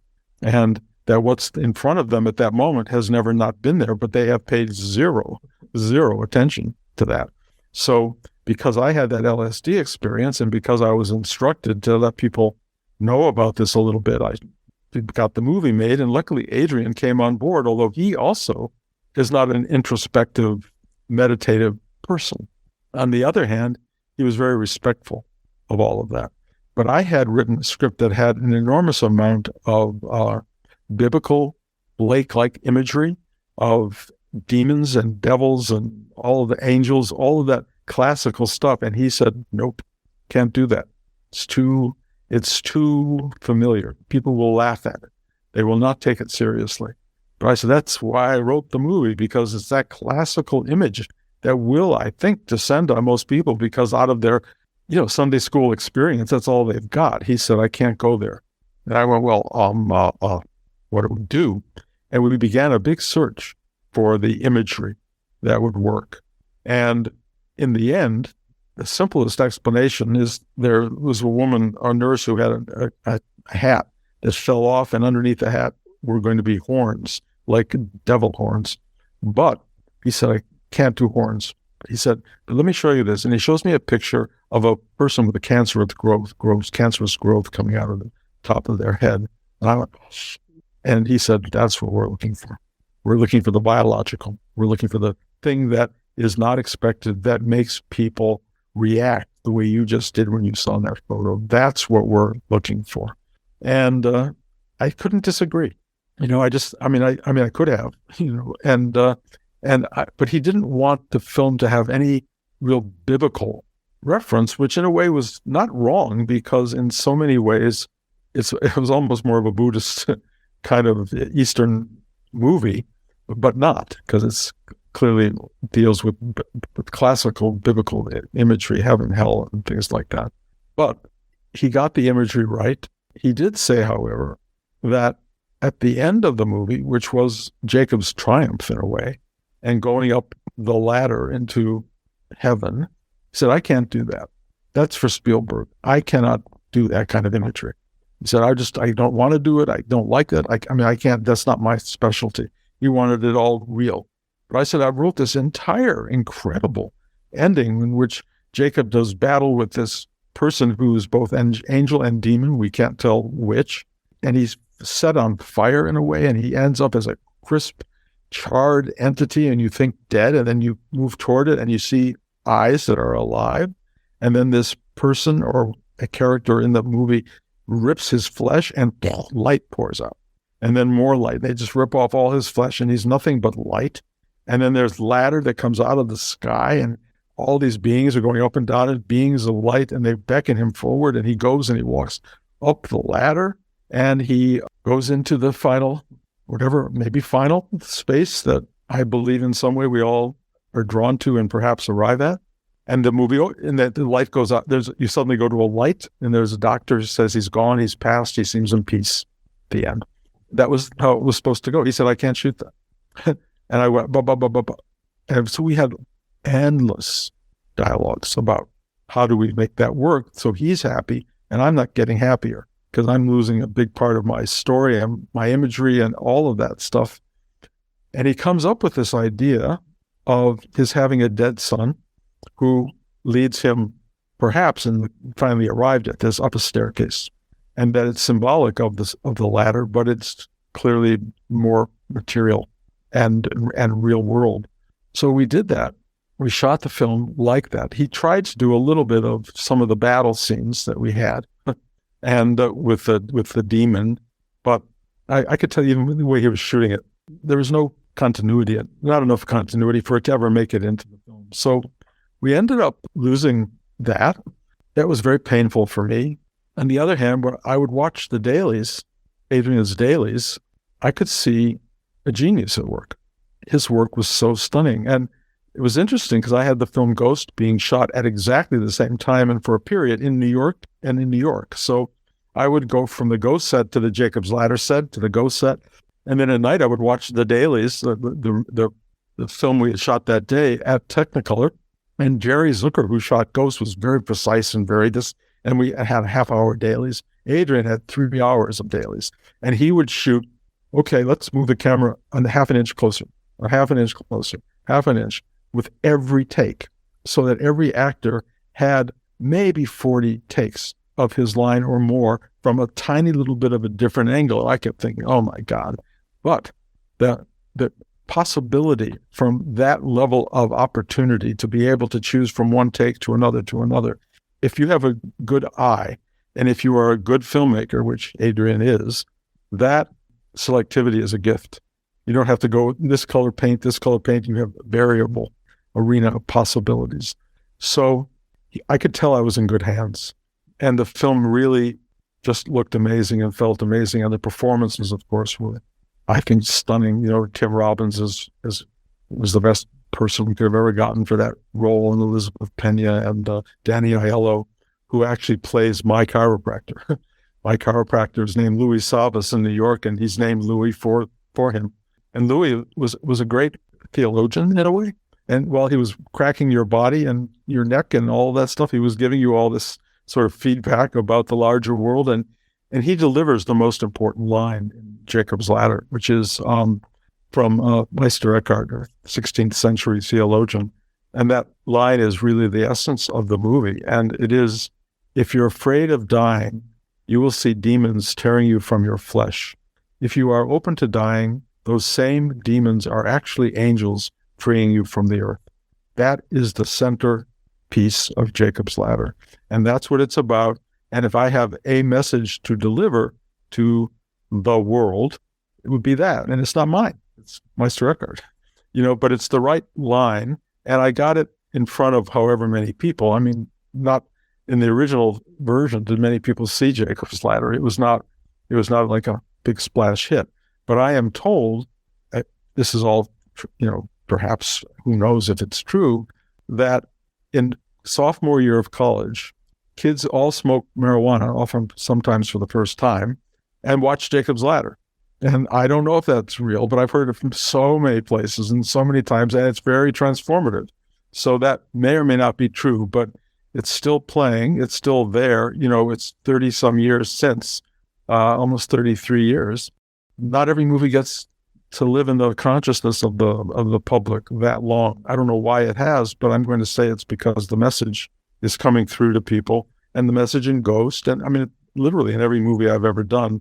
And I try to say that every movie is like a sentence, and that my entire career is like a paragraph, of saying something to the world. And I don't know if what its impact will be. And I'm at a point in my life where I kind of have no identity with any of it. It was a great experience. Hollywood is a really interesting ride. I loved it and hated it. I don't say I hated it, but it's very ego destroying.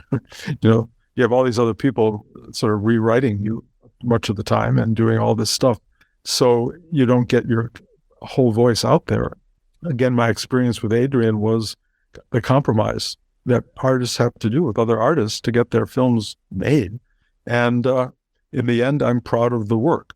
Although Jacob had we had some struggles even at the very, very, very end. And I will tell you, in the last month, we were doing previews for audiences, and they were beginning to think that the last fifth of the movie didn't have to be there.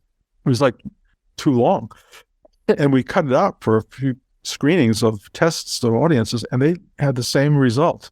The people liked it as much with it and without it. And the studio decided, we'll just cut out this last fifth of the movie, which over time I've come to understand was kind of the spinning of a wheel one more time than it needed to spin. And I didn't know that yet.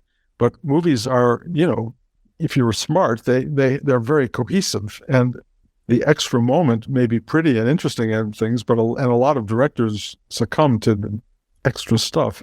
But Adrian and the studio at that point decided it should go, and they asked my blessing, and I said, okay.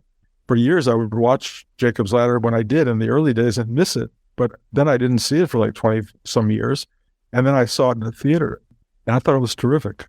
And I didn't miss anything because I'd forgotten what would have been cut out. And it just worked. So that was a great lesson for me. Among thousands of lessons I learned in Hollywood, Jacob's Ladder was a great teaching experience. And I really loved what it is. I love that it got done. I love that it happened along the same time as Ghost. So we were two synchronistically impactful films, and in different ways. And it changed my life. I mean, really changed my life a lot.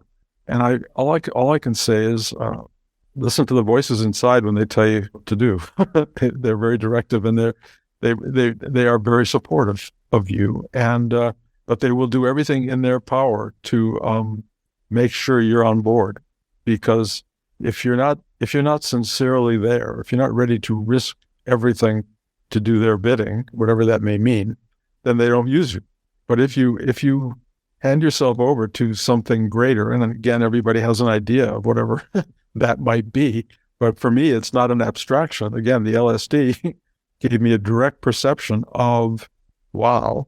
And then 50 years of meditating with a wonderful teacher. And I have come to kind of witness, if you will, the truth of the LSD experience as the core of the whole human journey, and that we're all on it. And I don't meet a lot of people who know that, but I meet enough. And I teach I teach meditation, so I have students who deeply want to pursue this kind of avenue. And for me, it's kind of like, why are we here if not for that? I mean, if you think you're just here to get rich and laid and whatever else you think life may have to offer, which is all real. I mean, none of that's an abstraction. The thing that's you're here for is to face the thing that's coming at you very rapidly every day. And when you get to be my age, you become aware of how rapidly. What was that original fifth that they took out? The end of the movie involved, in my mind, I'm getting old, so I can't describe you the whole thing, but there was an attempt to diffuse all of what Jacob was experiencing. The guy, there's this guy that he met who tried to help him sort of get out of the hellish experience that he was in with a kind of a drug thing, and it puts him in on a whole other journey. You think he may have been freed from the craziness that he was going through, and then in the end you discover that it didn't do that. It wasn't really necessary. It was just a hope that he had found a path out. And there is a version of Jacob's Ladder that has those scenes in it, not as an extra. I think the DVD, so you can actually watch them if you want to. They're really well made, of course. Adrian made them, but they don't expand the movie. They don't explain it in any greater depth. They just give you a moment where you hope he might escape this horrible thing that he's been going through, and it doesn't work. But that happens anyway. It was just 20 minutes of unnecessary spinning of the wheel. But, when you shoot it, cut it, add it to the film, look at it, you love it, and you think this is great, and then you cut it out, there's something gone. There's something missing. And, of course, I'd written it. So Jacob had a lot of those kind of knife-cutting aspects in my life. On the other hand, again, to push a spiritual button, in life, in many ways, from the meditative side, it's to let go of your persona, ego-minded self and find the watcher, the witness, the underpinning being that really is more the reason you're here than you believe. Louis seems to stand out not just because of him being this kind of very spiritual figure, but also his name is different than almost everybody in the film. Everybody seems to have a very, very biblical name. I mean, are they very representative of the characters from the Bible? I mean, of course, Jacob and Jacob's Ladder and Jacob having the fight with God and Jezebel, but Louis seems to stand out a little bit. The other characters were given kind of biblical names for a reason. Louis was my friend and chiropractor, and I was going to use his name. And I took Daniel there to learn how to become a chiropractor. And he's as good as Louis, and he is he has all the mannerisms. And if I put them in the same room together, you would actually have to go because they were so alike. So in the end, I wanted him to stand out. I didn't know he was going to be a hero of the movie. My agent at the time, Claire Degner, Cindy Degner, said, he's your hero. He's the hero. He's the same. And she had me become more dynamic in writing him as the person who goes into the hospital and takes him out of the hospital and pushes nurses and everybody else away. I loved that he did that. And to this day, chiropractors, when they know that I wrote Jacob's Ladder, are very appreciative. You seem to have a very good attitude about the film. You enjoy it now. You like it. But I don't think it was always like that. There was some bitterness in those interviews that I was reading back in the early 90s. No, it was a struggle. It was a struggle. Adrian and I he would start every sentence with all due respect, and he was respectful, but he was cutting my throat over and over and over and over. He was cutting out the heart of my movie in some ways in my mind, changing the image, changing the nature of the film. And there was no proof at that moment that he was making it better. He was just making it different. And for reasons I didn't understand, and I didn't know what to do about it. Your writers are very disempowered in Hollywood. Adrian gave me some power, but I have to say, he also is someone who listens to everyone, including the script girl, the producer, the stagehands. What do you think? What do you think? What do you think? And I'm standing there going, what do you mean, what do they think? I'm the writer. And that was not what he did. The writer was just another person in the mix. That's very hard for a writer. But do understand that most writers are not around when a movie is made. They are not allowed to be on the set because exactly the reasons that we're dealing with here, they don't agree with the director. And you cannot afford at however many tens to 20s to hundreds of thousands of dollars a minute, to let the writer go, no, it wouldn't be like that. They can't do that. And I understand it. I don't love it because it's not the way it should be. I did a musical of Ghost. It was the only play I've ever done. We did it, in London and Broadway, and the writer's right there. The writer's a big part of what goes on in theater. Hollywood, no. The writer is a nobody in the end. And I describe it as a totem pole, and you would think that you'd be the low man. And I said, no, you're not the low man on the totem pole. You're the part they stick in the ground. You're the thing that holds the whole thing up, but you're not a part of it. And so I went through that with Adrian in a big way. I had been going through the opposite of that with Jerry Zucker on Ghost, who invited me in, who made me a partner in many, many ways that he didn't have to do. And we had an extraordinary journey. Once the film was scripted, finished, Jerry actually changed the script so much at one point that I was going to leave the film, but then he had the intelligence, I guess, to keep going. And we rewrote I was at 10 drafts where I was going to quit. At draft 19, we had found ourselves in the best possible version of Ghost, the movie that got made. That was an extraordinary experience. And then I was on the set with him literally every day, except when I would go see Adrian. And Jacob's Ladder, from the very beginning, it was the opposite. It was struggle and difficulty. But I'll tell you, it's better to struggle with a filmmaker who knows what they're doing and who you can kind of trust in the end. And that's not always the case, but I really did. I trusted Adrian, and we went through a biblical struggle of trying to find a common ground for the film. And I think in the end we did, but with me screaming and kicking all the way. How close did Jacob's Ladder get to being made before Adrian stepped into the picture? Not close at all.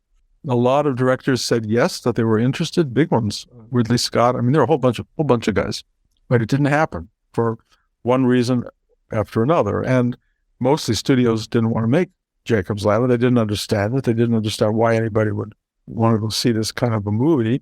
Paramount was going to do it because they were doing Ghost, and Lindsay was there, and Dawn Steele was there, and it was all kind of a go. And then when the new president came in and said no, finding a place to do Jacob's Ladder was really hard. Just nobody was willing, it seemed, to step up until suddenly the small company, but they weren't that small, Carol Co, came forward and they said they would do it. They were not totally easy about this. Old Hollywood stories, but after a lunch where they agreed, I got home and got a note saying they'll only go forward if you are willing to cut your salary, your fee on this film by quite a bit. And I didn't know what to do. It was my movie. It was in a contract. I'd already been granted this. And I relied on it. And I thought, oh my God. And I had to call everyone I knew, my agents, my lawyers, everyone. No one was available. Nobody. And I had to make the decision by 5 o'clock, they said. So I ended up calling Adrian and said, look, I may cost us the movie, but I'm not giving up my fee. And he said, I'm right on board with you, which is incredible. And I called Carol Gold and the agents and everybody and said that. And they said, you're making the biggest mistake of your life, but I got the money and the movie went forward. So it was just a horrible ploy, a very Hollywood, very Hollywood. I got to tell you, I mean, I don't want to do bad stories on Hollywood, but there are many to be told. And Hollywood served me very well. I'm happy. I'm grateful and comfortable in my life, but they don't treat people well, and some people I think are really damaged in that situation. I luckily had the opposite. I was benefited. Yeah, Carolco is an odd place for it, just because they were known really by that time as being action. They were like Total Recall. A lot of the Chuck Norris films and things were all coming out of Carolco. They were like a step up from Globus, Yes, they were, and not exceedingly knowledgeable. I think they saw this just as a horror film, and then they had Adrian, who they wanted, and I think that's why they made the movie. And then it was interesting. Again, I had a very, very minuscule role there until Ghost came out that summer, and Jacob came out in October, and Ghost had become within weeks the biggest film of the year, and suddenly they were calling me. How should we market our film? What should we do? What is your insight? What do you think? And I said, just call it an art film. Don't make it a horror film. Make it an art film. And they tried to do that. It didn't truly succeed because it's not an easy film to categorize. But they did open it, and it did have, it had a run. I will tell you my first experience standing outside the theater in Westwood in Los Angeles, waiting for the audiences to come out of an afternoon screening, to wait to see their faces and their eyes and what they thought, And before the titles were over, some guy runs out of the theater, and he's standing there under the marquee, and he yells at the top of his lungs, if I ever meet the guy who wrote this movie, I'll kill him. And I went, okay. I just turned and walked back to the parking lot and got my car and drove home. That was that. But I realized I had touched a button, lit a fuse or something, and somebody, probably more than one.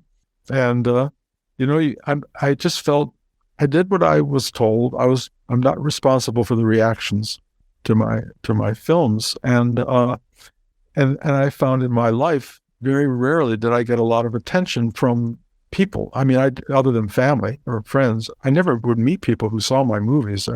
It's just a rare, bizarre kind of thing. It was as though the universe was just trying to keep me away from whatever that was, because it didn't want to inflate me. It was doing the opposite.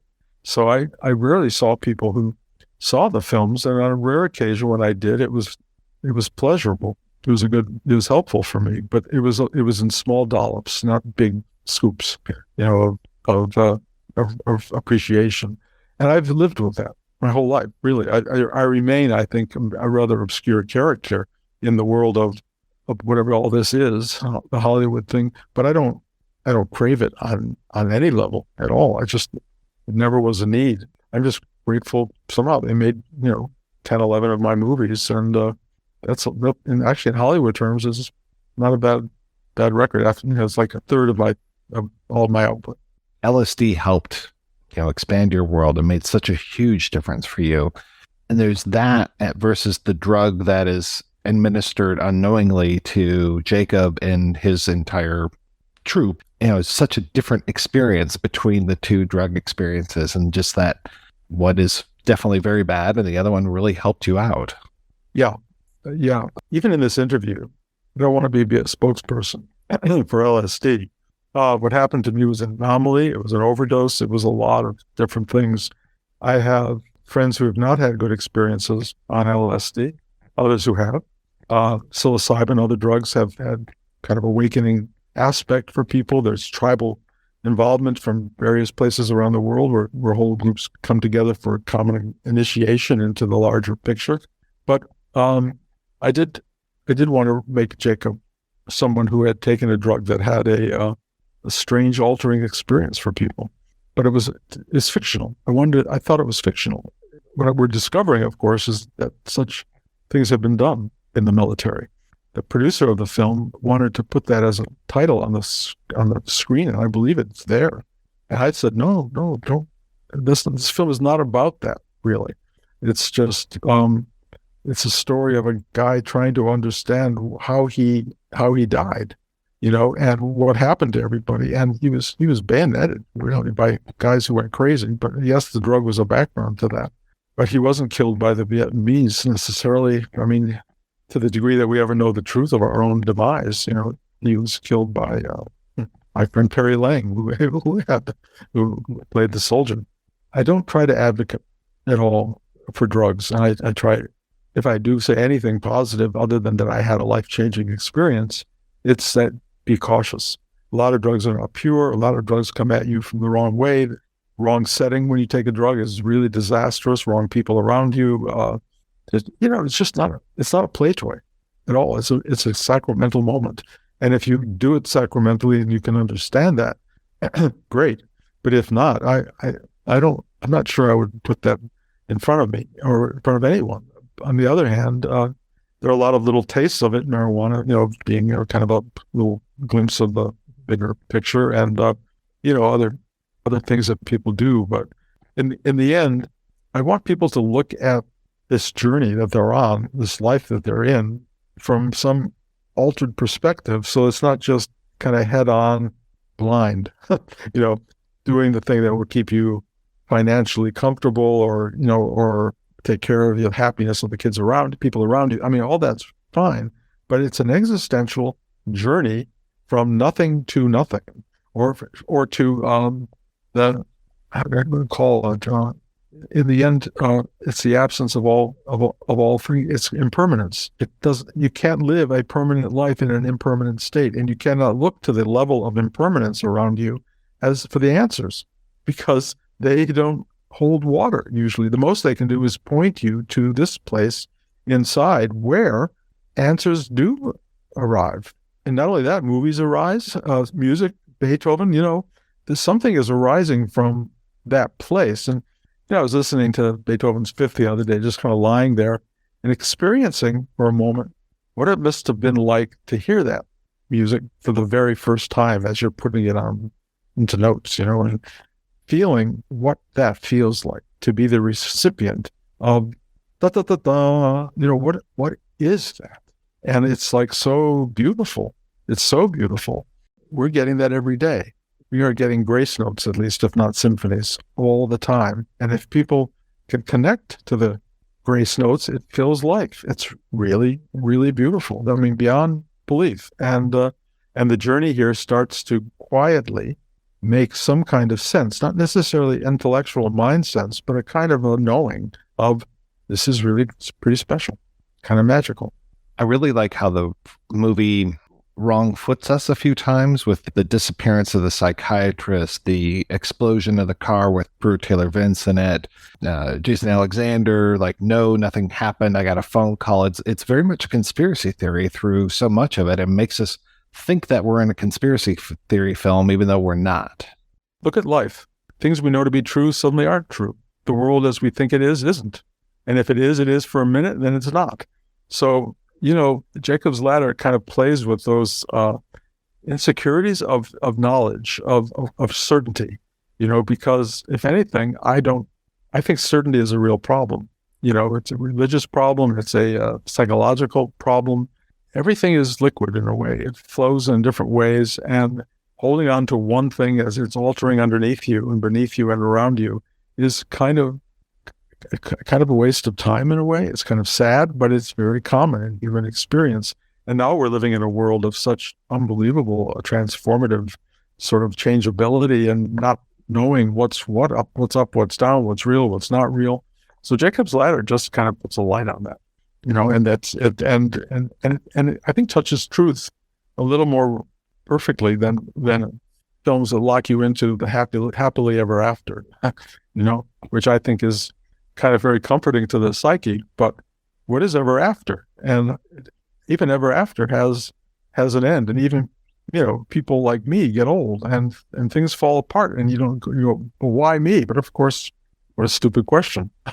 You show me somebody who it isn't, why me? And, I would like to find that. So that's the reason in Jacob's Ladder has a lot of undercutting of belief and truth and repositioning of thought mind from, oh, this is what's happening. Oh, he's married. Oh, he has children. Oh, he's got a lover. Oh, he's what is real? And that's a really good question. What is real? Why the post office? Is it the exchange of one uniform for another? I don't know. I was told post office. I mean, literally, just said put them in a post office. Part of the world. You talked about that journey of Ghost. I am curious how that changed throughout it, because it's so unusual with, Zucker's background is so much more comedy, and you're coming to things from, yes, you can do comedy, obviously, but it's not really like the thing that you're known for. What is that mashup of the two personalities in that journey of the script? Well, the smartest thing I did was when I was told that Jerry Zucker wanted to do Ghost, I didn't have a good reaction to that. I was told, I was asked by Lindsay, are you sitting down? And I said, yeah.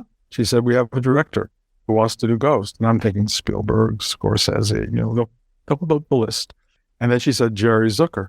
And my insides collapsed in a way, because I thought, Beetlejuice had just come out, and I just thought, well, we're turning this one into a comedy somehow. I don't know how, but I didn't know what to say or do. But we arranged to dinner, Jerry and I set a ground rule, which I think was really smart, and I would recommend to other people.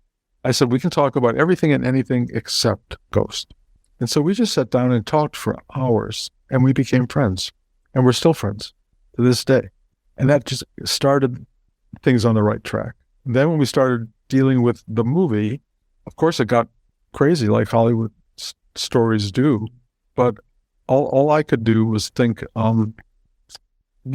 I got to stick this out. I got to stick it out. And I tried as best I could. And then at the breaking point was the 10th draft. And I thought, well, I could just leave now, but someone else is just going to come in and turn it into something else. I might as well be the one who does it. So I stayed. In the end, he and I just found our way to the same place. And it was really beautiful. And it was a better movie than I would have written. And certainly a better movie than he would have written. We just found our way to what it should be. It was great. Where was that starting place for you? What are the differences between what you originally came up with and what we see today? Well, it's very close to the original, except he wanted more comedy. He helped me, really, I think it helped me understand the Oda Mae, Whoopi Goldberg character. Although I really did end up getting her voice right, I think, and joyfully so. He wanted like a scene at the bank, which I didn't have, where she goes to help get the money out of the bank, but he wanted it to have some juice, some joy, funniness in it. And all I could think of was a play that my mother had been in when she was young. She was an amateur actress, and I had helped her with the lines of the play. And it was about a family who had a party, and someone arrived at the party who none of the people throwing the party could remember who it was. And this person was so familiar with them. And so the man sits down at the piano to play something, the husband, and he goes, I don't know who they are. Do you have any idea? And the woman goes, no, I don't. So they're singing this song with this guy standing there thinking it's a song. And so that's where the idea of the bank comes in, where Oda Mae is there with Sam. And Sam is knowing all these things about the banker that can't be known. And Oda Mae has all these stories about, oh, how's your family? How's everybody? And she's naming names and doing all that stuff. And so I wrote this scene and brought it over to Jerry's house one night and sat downstairs with Janet, his wife, while he went upstairs to read it. And I'm hearing roaring laughter, just roaring laughter. And then he walks downstairs. He comes over, gives me a kiss on the head and says, we got it. The feel of the film really came out of his pushing that kind of experience. And it worked. It just worked. And it was a joy. I mean, really, think about Ghost, other than tiny, very, very rare little problems, was just joyous to this second, to this very moment. I mean, everything about it is like a gift. The History Channel does this thing about what's the most important event that occurred on this day in the past period of time. And so the day was July 13th in history. And they said the most important thing that ever happened on July 13th was Ghost opened in 1990. And I called Lindsay Duran and I said, do you believe this? And she said, Marat Saad died on July 13th. How can Ghost be the most important thing that happened on that day? And And I agreed in the end, but they're talking about it 30 some years later, and not a lot of movies are where that's happening. I've written other movies where people are not talking about them to this day. They're not on anybody's list at all. You win some, you lose some, and the journey is kind of remarkable. But Ghost had an impact, and about 3 or 4 months ago, it was somebody sent me a thing. It was a question on Jeopardy, and it said there's a movie by Bruce Joel Rubin in which the plot came from seeing Hamlet, which is true because that's how I got the idea of a ghost saying revenge my death. And they said, "What is that movie?" And of course, the answer was Ghost. And somebody wrote me and says, "You're a hero. You're on Jeopardy." And someone said to me, "No, you're just an incidental thing. You're not important. It's not an important thing at all. It's just you just happen to fill time on Jeopardy. What are we? Who are we? What does it matter? In the long run." But it was funny that these events should occur in that way, and that you look back over a life and you end up as a quote on Jeopardy and as a History Channel saying you were an important event. None of it's true. It's a funny life, Hollywood. That's all I can tell you. And the ride has proven to be really, really interesting. Several times through our conversation, even today, you've said, "Oh, that'll take up a whole story. Oh, that's a whole other thing." Are you writing these down? Are you doing a memoir? Yeah, I had thought finished the memoir, but the editor is convinced it's finished. My son isn't convinced it's finished. People have asked me to change certain things, so I'm probably going to have another draft pretty soon.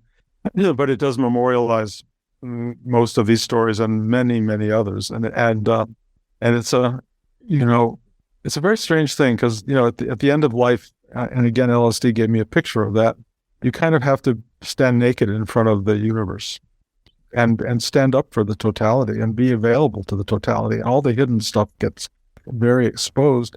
So I decided I would write this book with everything exposed, which is a little bit tricky and scary. But I figured when it comes to be my time to go into the afterlife, I'm going to take my memoir and go here. And if all is well, it's all there. I don't have to repeat it. I don't have to hide from it. I don't have to do anything. Done, and then go from there. But we'll see how that works out. So I imagine that's keeping you busy. What else are you up to these days? Not very much. Getting old. I'm up to getting old. I've moved 3 times following my grandchildren. We're now living in upstate New York. I was living in Seattle. I lived in upstate California. I had a house all that time in Los Angeles. But it's a long story how I got here, but I'm here because I love my grandchildren. I'm not going to move again because I'm just getting too old for it. But being here with them is pure joy. My kids being well is probably more important to me than my being well at this point. My wife being well, she's really the hero of my life, Blanche, and she's made it all possible. I mean, again, I would never have moved to Hollywood if she hadn't quit her job and sold the house. So, that's been a very lucky moment. And it really is unfolding. But I will tell you that probably the key thing is the aging experience is so difficult, so profoundly what everyone tells you, not for sissies idea. And it really is the ultimate test of your, whatever it may be, your religiosity, your devotion, your spirituality, your lack of spirituality, losing your body and all of its faculties, and then watching the world strangely go into chaotic mode around you at the same time, so you can't quite distinguish whether it's you or it. And all of what's going on right now is unbelievably challenging. The only thing I have going for me is a meditative practice that's ingrained for 50 years. I was sitting in an ophthalmologist office and they had put drops in my eyes and were waiting for the drops to cure whatever they do. And they left the office and left me in it alone. And I suddenly had a panic attack. And I've never in my whole life had a panic attack. I didn't even know what panic attacks were. I mean, I failed, I intellectualized them, but the experience is beyond horrifying. And I began to empathize instantly for every human being who's ever had one. But I didn't know what to do. And so I just went to the very core of my sort of breathing meditative exercise, which is going inward. And I found so much help and release and comfort in that space that the whole panic attack just went whoop, like that. And I went, wow, I can do that. I have found as I have aged that the body is not easy on us. And as it does that, the one thing I have is I can go inside and be observant of it without being caught by it. And learning to be an observer rather than just lost in the experience is wonderful. But in the world we live in, unfortunately, the Western world, there is no practice of internalizing things. It just doesn't exist. We're all, I mean, not very much. We're kind of out there in the world. We don't have quiet time usually. So what I've come to, and this is an interesting thing because it's the teaching of the Dalai Lama, which is why I think I have probably been a student the whole time. I've come to two simple facts. One is I don't know anything at all. I don't really know anything. And two, the simplest thing I've come to, which is the core of the Dalai Lama's teaching and the Buddha's teaching and Christ's teaching, is be kind. Be a kind person. Be good. That's 50 years of meditating, writing movies, living this life, and all it's come down to is something that people have talked about for thousands of years. And to me, it's the ultimate truth, that all you can do, and it really is a practice, because being kind means not being reactive to every single thing that comes up in some nuclear reactive way.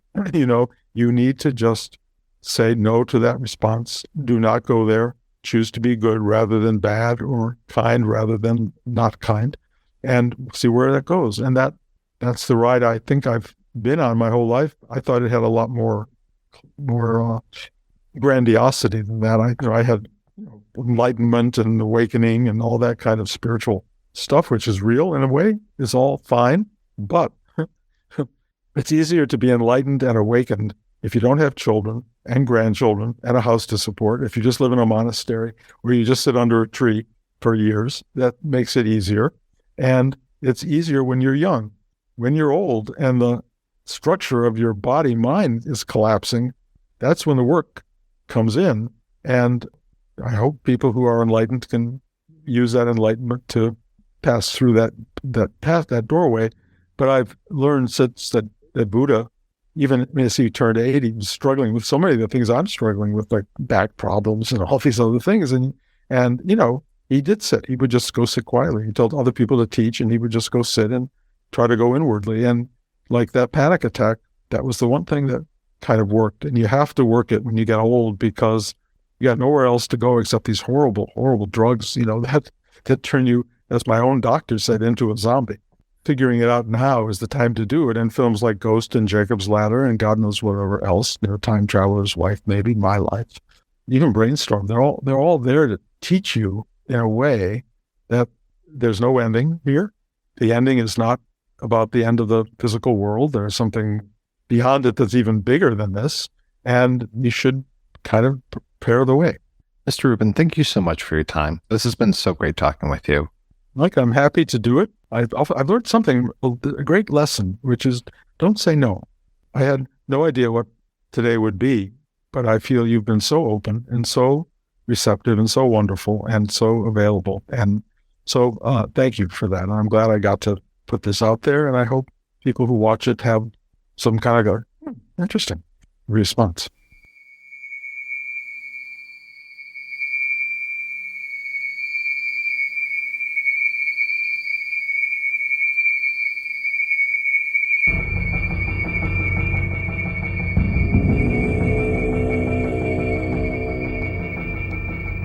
You were an accountant before you became a commercial director, and how did you make that transition?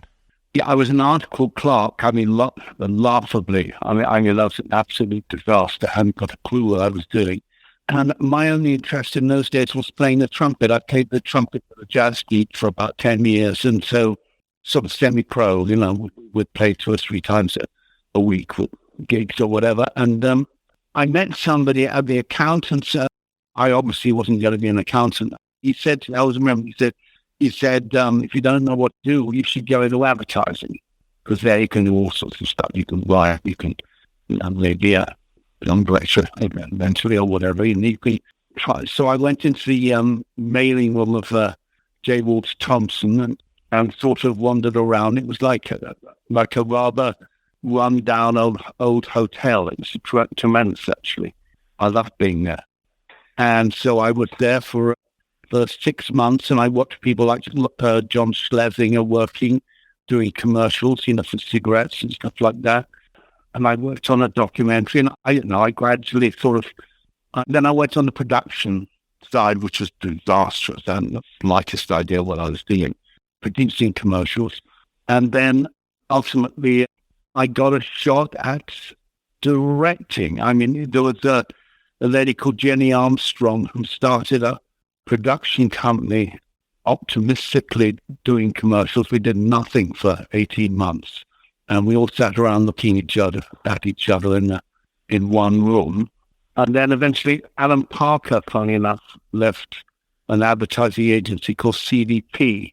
And he came and made the company work, this company called Jenny & Co., because he was getting fed work from CDP, and he immediately started working. So I would watch him jealously while I remember I tried to learn to type unsuccessfully. Watching him work, literally he worked every week, the commercials. So, eventually I hadn't got the slightest idea what I was doing again, when somebody gave me a test commercial for a deodorant, I remember, that was sort of an interesting idea. It was, as I say, for a deodorant, and it was a couple making love, but just on their hands, you sort of indicating what they were doing just by their hands. And it was sort of fun, and people liked it, so I gradually got bits and pieces to do. But it was a trial by fire, I would sit in tears, because my shot list hadn't worked out in the laboratory. So it was fairly agonizing until I did a couple of things that weren't.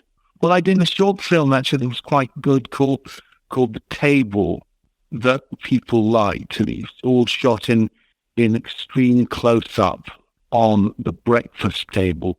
And it was about a couple who were breaking up, and sort of about jealousy and stuff, and how their hands reflected their guilt or lack of. It was quite interesting. You might be happy to know that they actually showed that in one of my film classes when I was in college. You're kidding, really? Yeah, because they were talking about that kind of movement of commercial directors from England coming over, yourself, Alan Parker, Tony Scott, Ridley Scott, and just showing us it was the importance of close-ups, and they showed us the table. Oh, I'm glad you said, well, I hope you liked it and some of it. And what was interesting, I think, was because the visual was extended, a lot of it was slow motion and repeated.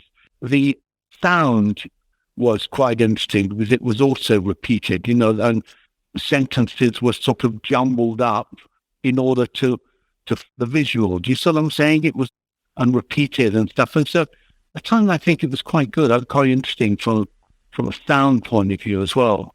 I'm glad that you liked it. How did you make that transition from shorts and commercials to feature films, though? Well, I was in Los Angeles doing a commercial for Levi's, I think, and I met David Putnam, who was working there at a company called Casablanca, I think. I met him in his office, and he literally flung the script at me and said, "Tell me what you think of this." He said, "You won't do it." He said, "Because it's for an American director." But I read it, and it was Fox's. It was a little... of the story about kids growing up in, sort of delinquent kids growing up in the valley, San Fernando Valley in Los Angeles. So he somehow got them to let me do it. And literally, I remember there was one meeting where he started screaming, and it didn't make a word of sense what he was saying, but people could see his passion to make this thing. And I guess they thought, well, if it all goes wrong, it's his fault. I did it, and I did a lot of research. I went into the valley and sort of learned the difference between surfers and the kids who lived in the valley. Things like the surfers all had long jeans, and they trod on the ends. They were always too long, and they always had combs in their back pockets. So I sort of did a lot of research on it, and literally sat at the back of classes watching these guys in school. And yeah, well, I was quite proud because first time that Jodie Foster cried in a movie, and she was such a professional. She said, "Oh, don't worry about that." She said, use the glycerine or whatever. And I really wanted her to cry for real. And I got it to her after a couple of hours. So that got me started. It's always the first one, the brutal one to get. Then I did Flashdance after that, which I turned down a couple of times, which was difficult to do because I wasn't doing anything else. I was trying to get things off and unsuccessfully. And then I realized that they actually were going to make it. So I did it thinking that maybe I could make the dances look good, because I thought it was just sort of a little silly and it was a fairy tale in the way, fairy story. I knew I wanted to do a wet dance, where the water flew around. I knew that there was sort of, potential for comedy because the water would drench the audience. And also I knew that the girl would look good because the water on skin always looks great. But I hadn't got the slightest idea how I was going to do it. And I remember the executives from the studio were all sitting on bleachers, and I was at the bottom with this poor girl, this dancer, and I was winding a hose around her to sort of indicate some sort of idea of what this wet dance was going to look like. And at that stage, I hadn't got the slightest clue, but I sort of knew that I didn't know that it would be different. If as I said, if I could get the water flying around and obviously, she'd look good with this on her skin, etc. But right till the last knockings, really. I mean, like there was so much water, we were all worried she was going to break her neck or something, with all of that water on that. I remember taking forever to backlight the water, and I was doing everything wrong. I was trying to do it against a white background, which is absurd because obviously the water wouldn't show up against the white background. So eventually I turned it around and I did it with a follow spot, that the comedian used it in the movie and in Robbins, in that club. And I sort of stole the lighting from Lenny, from Bob Fosse, yeah. And he was very sweet, Bob Fosse, because he came up to me.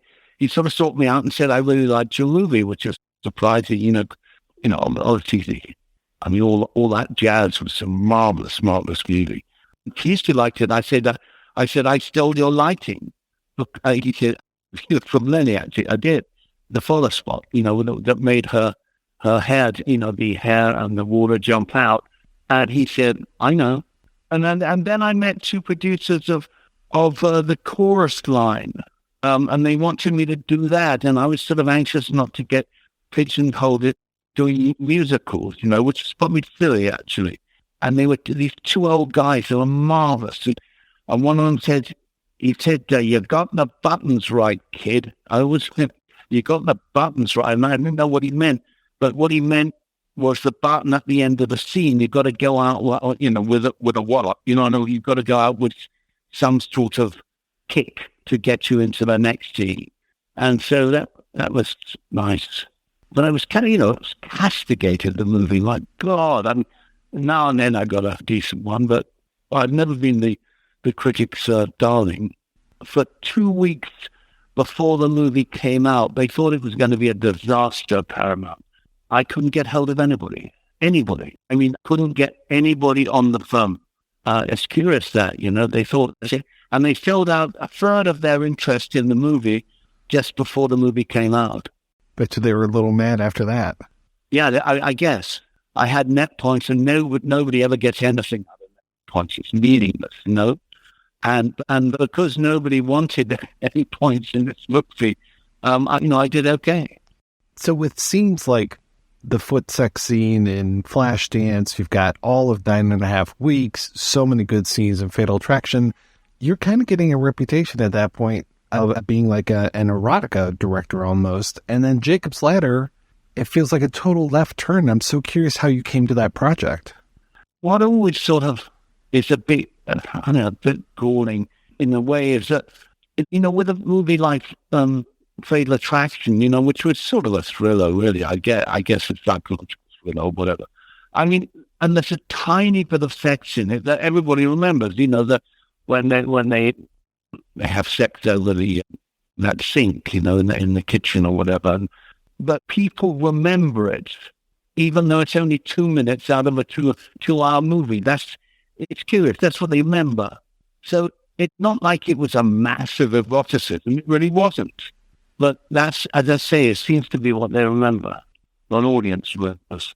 I was always curious about the path of that film to the screen as far as, and I'm talking about Fatal Attraction. I seem to remember there was something about the ending was changed. How soon before it was released was that changed? Quite a while. I would say 6 months before or something. Well, we're all dubious about changing it, because we like the idea of using a sort of, the man and butterfly sort of imagery, when she kills herself. Because Michael Douglas's fingerprints are on the knife that he puts down on the ledge before he leaves, after that fight, she tries to kill him. But because the fingerprints are on the knife, he gets the blame for her killing herself. She kills herself a la Madame Butterfly. And so she incriminates him, essentially. And he is arrested. And then Anne Archer finds a tape where she says she's going to kill herself, which sort of lets him off. But it felt like the movie was working until the last 10 minutes, and then it just felt a bit flat. So in the end, people always think, oh, they're trying to just wheedle some more money out of it or whatever, but it really wasn't like that. It was just a question of trying to get something that worked better dramatically, worked better in terms of keeping their attention, really. Because it was just me and Stanley and Sherry Lansing, and we were just saying to each other when it went to San Francisco, I think, and just saying it's a pity because it really played well up to the last 10 minutes, 20 minutes. So maybe there was a better ending than we found out. I'm sure there was. In the end, I think it was the best way to go. Glenn was the last holdout. She didn't want to do it at all. I mean, she was enraged at the idea of changing the ending, and she was concerned about being a sort of one-note villainess, if you like, somebody coming in wielding a knife and threatening Michael, and she saw it as a sort of cliche. But what got me excited was the idea, which I used in the movie, the idea of her coming in, instead of coming in and wielding this dagger over her head or whatever, but coming in and it's just sort of it's hanging down at her side. And what I liked was the idea that she was sort of picking at her dressing gown, like that gown thing, and it was going through the material. And because she was in another world, she didn't notice that she literally was hurting herself and making herself bleed. So I thought what was really exciting about that was the jeopardy of it, the idea that this woman was so crazy at this stage that she didn't feel that this knife was cutting into her. And so I was excited because it was a way of doing it in a non-cliche way. I am so curious, though, how Jacob's Ladder came to you. Well, I spoke to Tracy Jacobs. There was a lady who was a literary agent, and I said, I'm getting such awful stuff, reading awful scripts. And I said, what have you read over the last 10 years that is special and hasn't been made? And she said this one, and I read it, and the story reminded me of that Ambrose Bierce short story, Incident at Owl Creek. I mean, it was just a stunning little film, and obviously the whole thing happened in his head while he was dropping, while he was being hanged. And so I love that premise, but obviously this was much more complex. And I think it's a movie that you probably have to see twice to sort of fully understand. You're dealing with a man who is remembering his marriage while he's dying in Vietnam and imagining a life with Jesse after the war. So that's a lot. I mean, I remember, when the movie came out, a lot of critics were saying it was gobbledygook. And, I mean, literally. So, it's something that has, I think it's sort of grown as with the years, really, the movie. And I literally talked to Bruce about it for a year. I mean, those were the days. I can imagine doing that now. I mean, we actually talked about it, about the premise, talked about the story for a year. Just talked and talked and talked. And we disagreed really over some fundamentals. He saw it in sort of, it's a funny expression, I didn't like it much, Judeo-Christian terms, you know. He saw hell and heaven in a traditional sense, equally angels and demons. And I was very anxious not to do a movie where, because it was familiar, because the imagery was familiar, it would lack in fear or menace.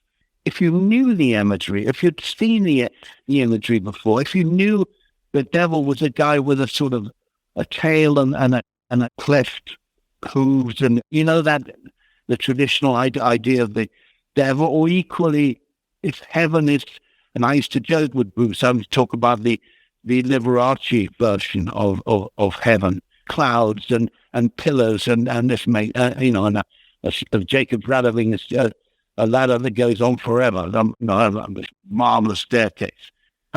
So I wanted to root it. When we dealt with with the demons, etc., I wanted it to be flesh based. I wanted you never to get a clear look at it, because when you see it with clarity, there's no mystery and there's no fear. When you can't quite grab it, you know what I'm saying?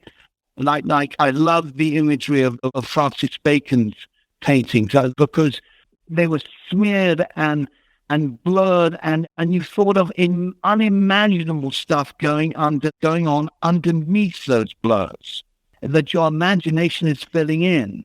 Like if you could see it all, then that was the basics. See it all, there's no mystery, there's no danger. But it has to be something that's fleeting. And so that's what I did. And that image, that blurred sort of imagery that I did with by turning over the camera at 4 frames. That's 4 frames, and getting the actors to move around so that blur, just so them to sway around, and then people would start watching it. But I think it worked well because it wasn't digital done afterwards, where you really always know that it has been done later, that it's an optical, it's an effect. And I think when it's not, it's so much more powerful. We didn't know optical effects at all. But what was funny was that when you had a demon or somebody and it was blurred, shaking or whatever, it would look ludicrous at a second and silly at 2/3 of a second, but at half a second it worked, and you couldn't get do you see what I'm saying? You couldn't get a fix on it. You thought, what the fuck was that? And I mean, this is off the record really. I mean, have you seen Nope? Well, I thought the Nope was, I thought it was terribly good for about an hour.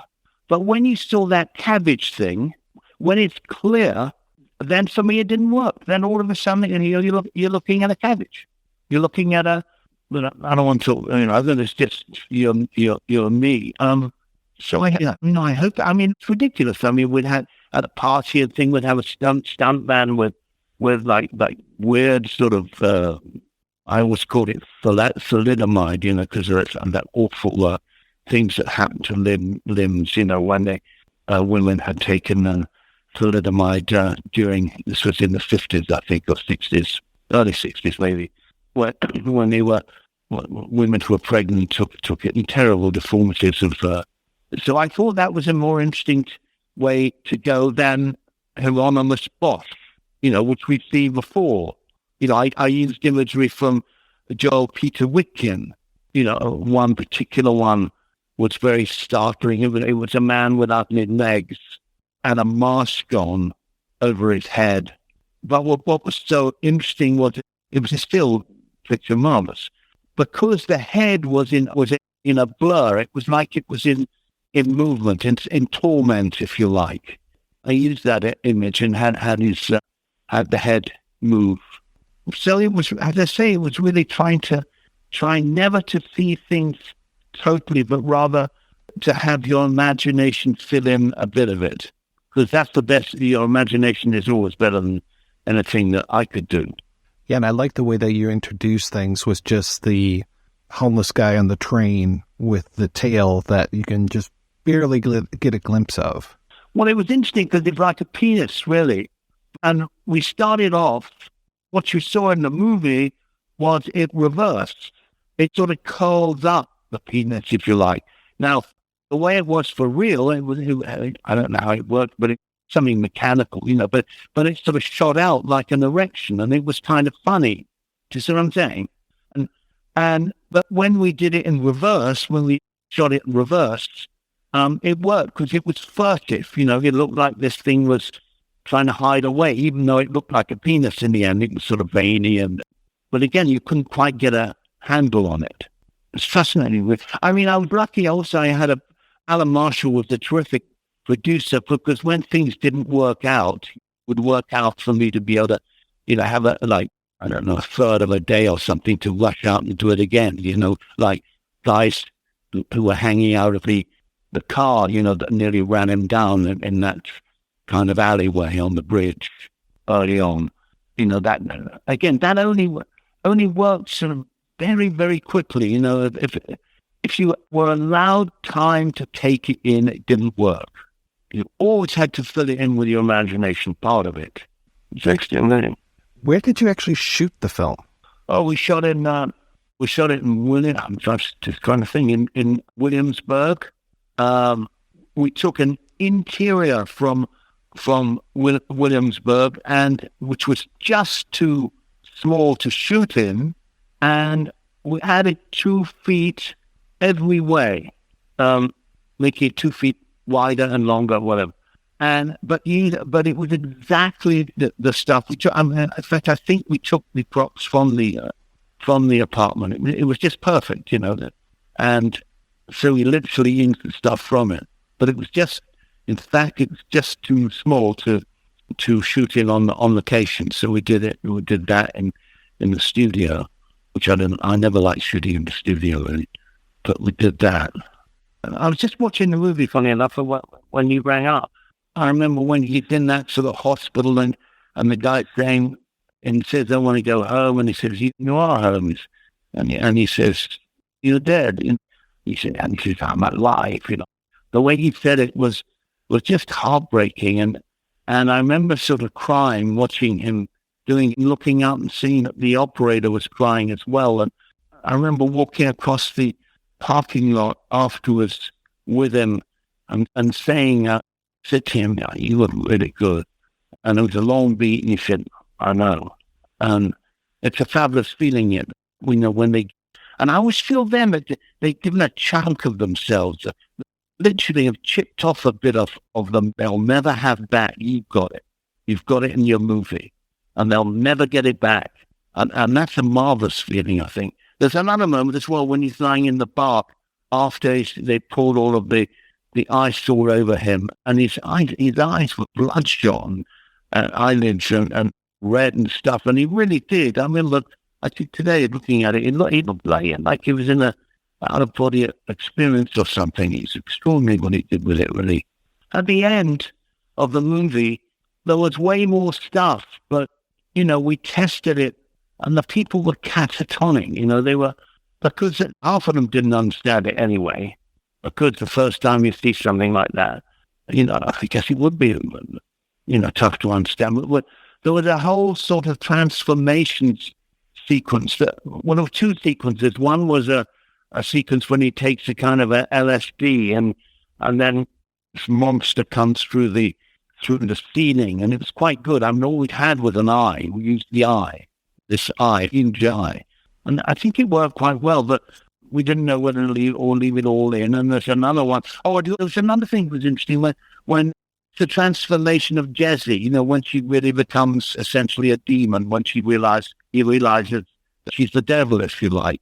And there was a moment I remember I used a ballet dancer in a black velvet bag, right? And I was shooting it on black. So I shot it, for the longest time it was a dancer in a bag. But there was about 20 frames, I would say. I remember looking at it and thinking, what the fuck is that? It became something else.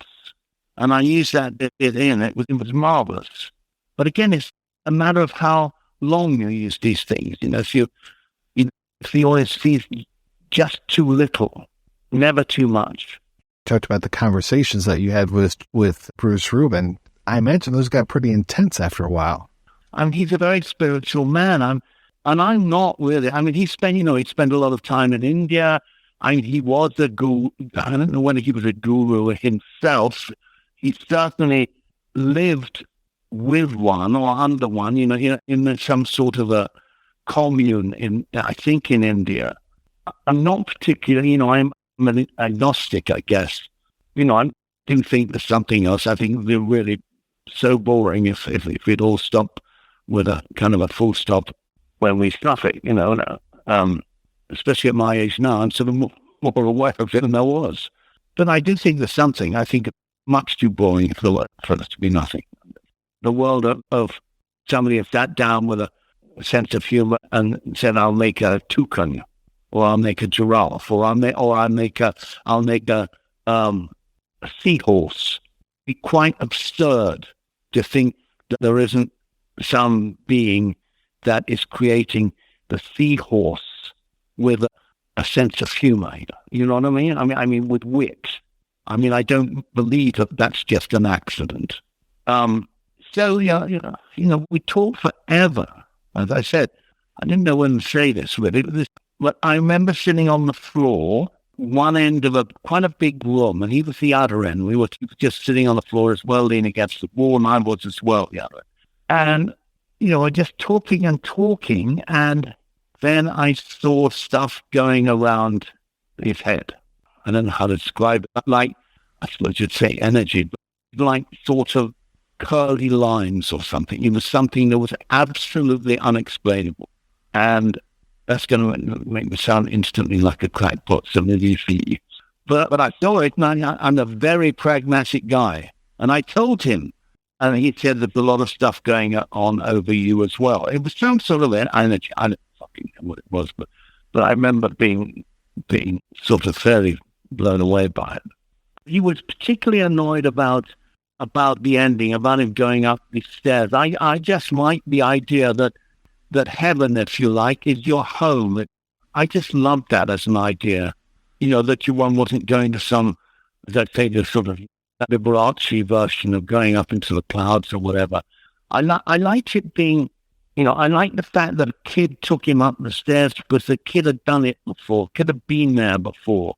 And so the kid took over. I liked that it was rooted, that it wasn't, something sort of mythical. And that applied to the whole movie, really.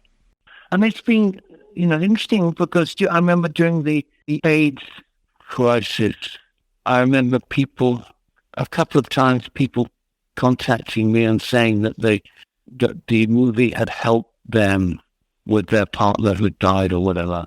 I guess that Meister Eckhart speech that Danny Aiello makes when he says that the devils are, if you accept them, the devils become angels, rather than, if you're resisting them, they're devils, demons. That was an interesting speech. I think he was very important, Danny Aiello. No, good, thank you. What was the actual shoot like?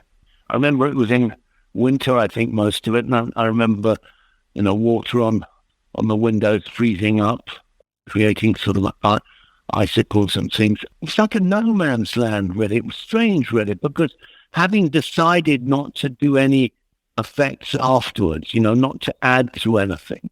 You see, I'd used that effect, that blurred effect, before in a short film. So I sort of knew that worked, that, although I hadn't used it in quite the same way. That thing of getting the actor move around and sway around and then shoot while you're shooting at 4 frames, so it's essentially blurring. And it looks ludicrous, obviously. Lighting is so important. Like at that party, literally they were birds were on a string that somebody was waving around with on a stick. You know what I'm saying? I mean, literally, they were just paper birds on the stick, because it was the lighting was intermittent. You know, that would strobe light. Again, you couldn't see it clearly, and so you got away with it. You know, like you got away with that tail thing between her, which was I would say hilarious when we were doing it. And, you know, and the horn thing in her mouth. You know, and the last bit obviously is it was like a mask of her. You know, it was a model of, and then you just ran the thing up through it out of her mouth. But again, it's so quick that you don't think it's not her. And she was good. Well, we cast it forever. We saw her early on and thought she was really good, and then we went endlessly on. We saw everybody over, yeah. And then it kept on going back to her. She died. It's sad. She died very young. No, why I've forgotten why. I was proud of the Vietnam footage. I think that worked rather well. You shot that down in Puerto Rico, is that right? Everybody who's been to play or lived in Puerto Rico knows that it's Puerto Rico because the sound of tree frogs. I guess you don't get in Vietnam. When Jacob's Ladder comes out, how is it received? With puzzlement.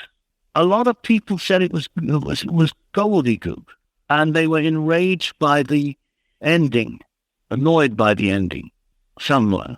I mean, you know, I'm sort of exaggerating a bit. I mean, it wasn't all disaster, but I do think it's a movie that you need to see twice, honestly.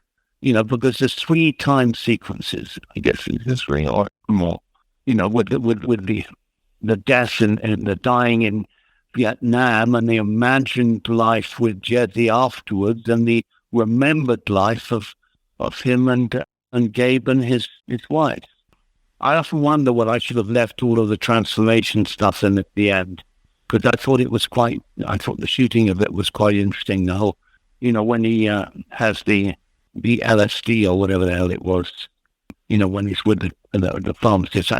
I think that's a good sequence, you know, when the stuff comes through the sequence. But I think, you know, because of the trouble with understanding the picture, I think maybe it was good to have left it out. I don't know.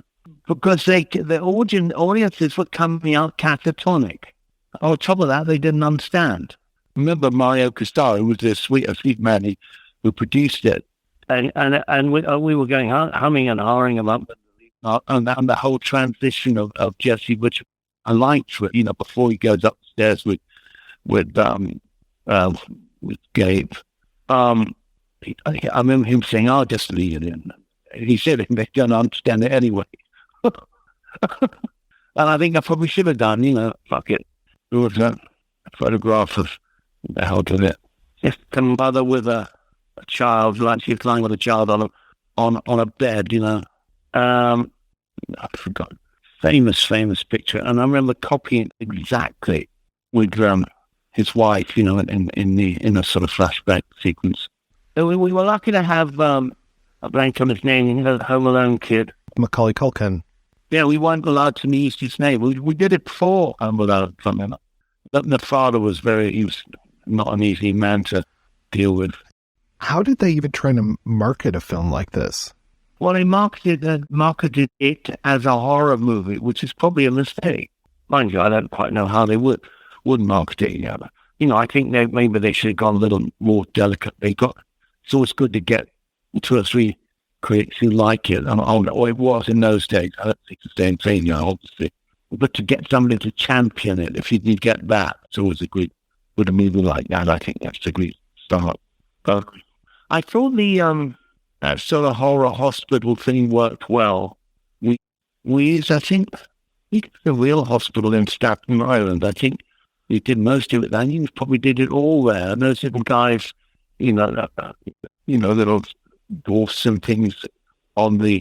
And it was so nice working with them because they were so fucking thrilled to be in it. And the guy, you know, the guy who was on that sort of, the bad guy who was on the bed, you know, who didn't have any legs. He was a beautiful kid.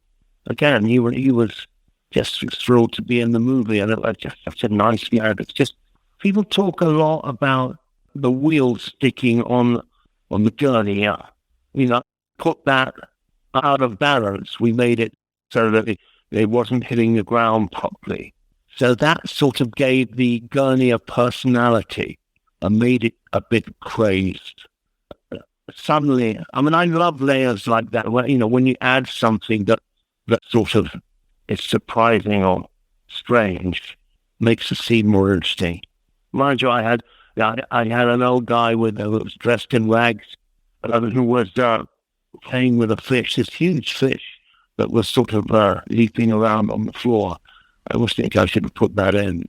Alan Marshall was a marvelous producer, as I said, but because all he was interested in was the movie being good. When the demons, let's say, in the car looked stupid, and then he would work out how I could do it again, just in half a day or something. I'm curious about Deep Water, how that came to be. I just rewatched that one as well. Well, that's it's a bizarre movie. I mean, because it was Patricia Highsmith, and the plot of Deep Water, her Deep Water, was a man who was disenchanted with his wife because she was fucking around, and took refuge with his daughter, who he adored, but there was no real sexual involvement at all between them. So in the end, her story was about somebody getting more and more pissed off with their wife because getting embarrassed by her. And then he bumps her off at the end. He kills her. And I thought, and he's got her off and goes off with the police. And I thought it was more interesting, or more interesting, but what I wanted to do was to get a sense that there was a kind of complicity between the two, a weird, and so that's what I tried to do, that and get a sense that she was half doing it for his benefit, and that jealousy was exciting to him, but obviously destructive in the end, and an idiot. But I've always done, I've done a lot of movies about jealousy. I think it's just an interesting. So that, that's what I tried to do. I mean, then, I don't want to get. If I start on this is major. I mean, it wasn't the best experience of my life, I've got to say. And that's the understatement of the year. But what I didn't want to do, what they were desperate to do, and maybe they were right, but I didn't want to do it. I didn't want to have a reason why this relationship was as it was. They wanted a scene where it was explained that said, okay, you can have your lovers, you can do what the fuck you want, but in the end, you're going to come back to me, and I'm waiting. So essentially, he was letting her do it, and I thought, where's the drama in that? And I thought it was more interesting. And I don't know what I'm like, but I thought it was more interesting to just throw the audience into the middle and say, get on with that, and understand that this is a strange relationship. But it was a choice. I agonize it now, but now people think, there's also there's scenes that I took out, think maybe I should have left in. I mean, the audience, for example, saw, a lot of critics mostly saw the snails in sort of sexual terms. They saw it as, these slimy things as she-men. You know what I'm saying? That was their sort of take on it. And it really wasn't that in the book anyway. I mean, and I had a scene in where the kid, he lets her hold one of these, a little one, and people wanted me to take the snails out, and I thought that they were interesting just because it's strange. And why shouldn't he be fascinated by snails? I mean, actually, it was in our book. What are you working on these days? Well, there's a project I do like called One Neck, which is about a serial killer coming to a party in the Hamptons. And it's quite good. It should be, if I do it right, the audience should be watching it in a state of complete hysteria, sort of like Uncut Gems, which is one of my favorite movies in the last 20 years. That feeling of very funny movie, but equally you are looking over your shoulder the whole time for him. That the poor bastard is good. There's a lot of tension in it, and I like that. I like the tension in that. In Reservoir Dogs, when the guy's dancing around and he's going to lock that man's ear off. And your feeling is it's hysterically funny for one, but it's also ghastly as well. So I've got to see that somehow, that sort of mixture of as I say, horror and humor. That's tough to do, really. But he did it beautifully. Starman and Starman. Well, they boys, the director's very clever. Going back to reading interviews with you from 90s and earlier and later, I remember back in, I guess it was Starlog in 1990 when they were interviewing you about Jacob's Ladder. You said, I want to do Lolita, and then there was a serial killer movie. Is this the same serial killer movie? Well, it probably is. Yeah, it goes back a long way. And also there's a movie called Silence that I've been desperate to do, and I may have outstayed its welcome, really. It's a sort of interracial love story with a race riot as a background. And in the winter, actually, in Chicago, it's very strong. But I don't know. Maybe it's not to be. I was very close to doing it with De Niro. We'll see. Well, Mr. Lyne, I can't thank you enough for the time that we spent together. I really appreciate this. If you need stuff, just ring me up. I'm happy to do it. I got any bad issues with your brother? I hit her first. Our relationship was complicated, and it was all my fault. This guy's coding. Checking airways. It's his brother. Isaac's been dead for over a year, but I never saw his body. Now, I have a situation. I know it sounds crazy. He's at my house right now with Sam. I just can't believe you're here. We thought you were dead. Yeah, maybe I was. You really got the perfect life here, don't you, big bro? Isaac, you're bleeding. I got you. He's burning up. Trying to kill me? Isaac. My brother's not in a good way. I don't know what he got himself mixed up in. Jacob. You okay? You seem different. Hello? I think something followed Isaac home. Are you certain it's him? Jacob. I'm hearing things. I'm seeing things. Faces. Hey, baby. What are you doing? Demons. They're coming after me. Because of Isaac. Jake, what is going on? Do you think I'm making this up? The only thing that burns in hell, they're all in on it, is the part of yourself that refuses to let go.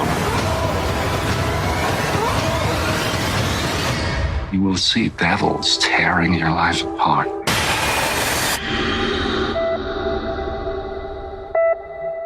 All right, we are back, and we're talking about Jacob's Ladder. And so let me say this first. This is, like I was saying earlier, one of many I don't know that I'm dead type movies, but this is also like this weird moment of time when spiritualism was back at the movies. Like in 1989, you had Always.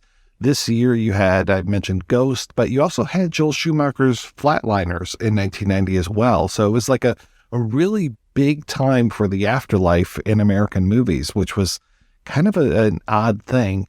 And we go through those phases and everything. And I don't know what it was in the air in 1990 where it was like, okay, now we're going to talk about the afterlife and what can happen, because I think Jacob's Ladder 1990 would be a really good double feature with Flatliners because it has that same nightmarish quality to it. Wow, I totally forgot that came out the same year. Yeah, and then and they both also have like bad recent remakes. Oh yeah, you're right. I forgot about the remake of Flatliners. I did too. I didn't watch that one. I didn't even know that there was a remake of Jacob's Ladder until I started to do the research, and I was just like, "Whoa, no, this just has to be called Jacob's Ladder," because there's been a few movies that are called Jacob's Ladder that aren't, this story. But no, 2019, there was a remake that came out that apparently it premiered on Dish Network, so it didn't get a theatrical release as far as I know, and nor should it. I wanted to cut this movie some slack. I wanted to like it, but it felt like they just kept making bad decisions and just like giving Jacob a brother. And they did have, well, Samantha and then Annie, who also plays an angel. So Annie Angel, but it was tough, man. I think, Stephen, you said that you watched in like 15-minute increments just because it was so hard to get through. Yeah. I had to watch it 15 minutes at a time. Like, again, I don't want to be negative towards movies because they're very difficult to make. But it's like, again, like Mike was saying, it's like there are just these movies sometimes that get remade and you're just like, I get why you'll remake some movies. I totally get it. And like, you know, for instance, when I heard they were remaking Evil Dead, like, how are you going to do that? And then I saw a Q&A with the director afterwards. He was like, yo, Sam Raimi gave up, because Sam Raimi was at his height. He gave them all this time to make the movie and gave them extra time to make the effects work. And then when you watch the movie, you're like, wow, I think it's a great remake because Sam Raimi put care into remaking that movie and gave them everything, you know, and it worked.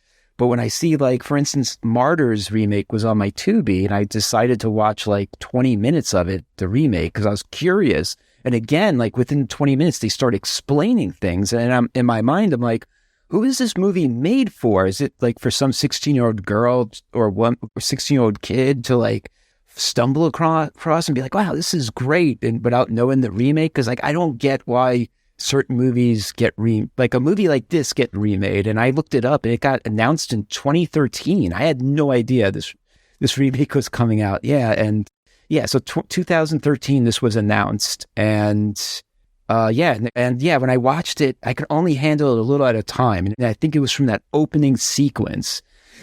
Immediately I knew, I was like, oh no. Feel bad because I like the lead actor. He was in this movie I saw on HBO where he goes to Vegas and cheats on his girlfriend with Hilary Swank, and then she ends up being a cop that fucks with his life. And he was awesome in that movie. I forgot what it was called, but I enjoyed it. It was like a nice, yeah, it was pretty cool. He's a cool actor. I like him, and I just felt bad for him because this movie has no atmosphere. That's the problem. It just doesn't. Has no when you're making a remake of a movie that had such, you know, it was so visceral. You know, you could smell the movie. You know, you feel kind of grimy at times watching that Jacob's Ladder. But this one it didn't capture that, and it had more of a David Lynch Lost Highway, Mulholland Drive type twist versus a Jacob's Ladder twist. The bathtub scene. It's not even Jacob going in the bathtub. It was like him putting his brother in the bathtub. And I was like, well, that's the thing is that, so sorry, first off, it was Afghanistan. It wasn't Iraq. So my bad on that. Another Middle Eastern country that the U.S. has no right to be in. Anyway, they split Jacob basically into two characters. They split him into Jacob and Isaac. And so it's him and his brother.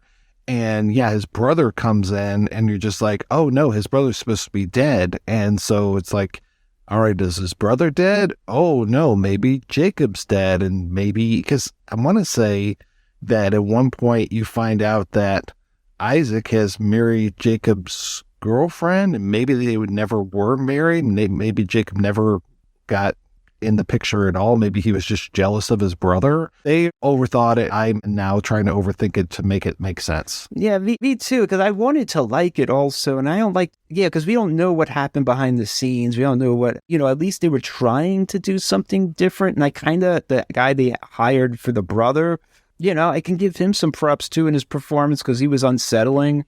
But it just overall, it just for me, it didn't work. And especially the ending. And I don't know. I feel bad, because I don't want to be bad on something, but it was a rough... Movies can be bad. It's part of life. Yeah, you're right. I just tiptoe around it, pussyfoot around the fact that movies can be terrible. Yeah, like I put it up with the Martyrs remake in a way of just being like, what, who is this aimed for? Is it just using the name to make money from it? Because, I don't know. It was tough. Did Rubin make a few extra shekels from it?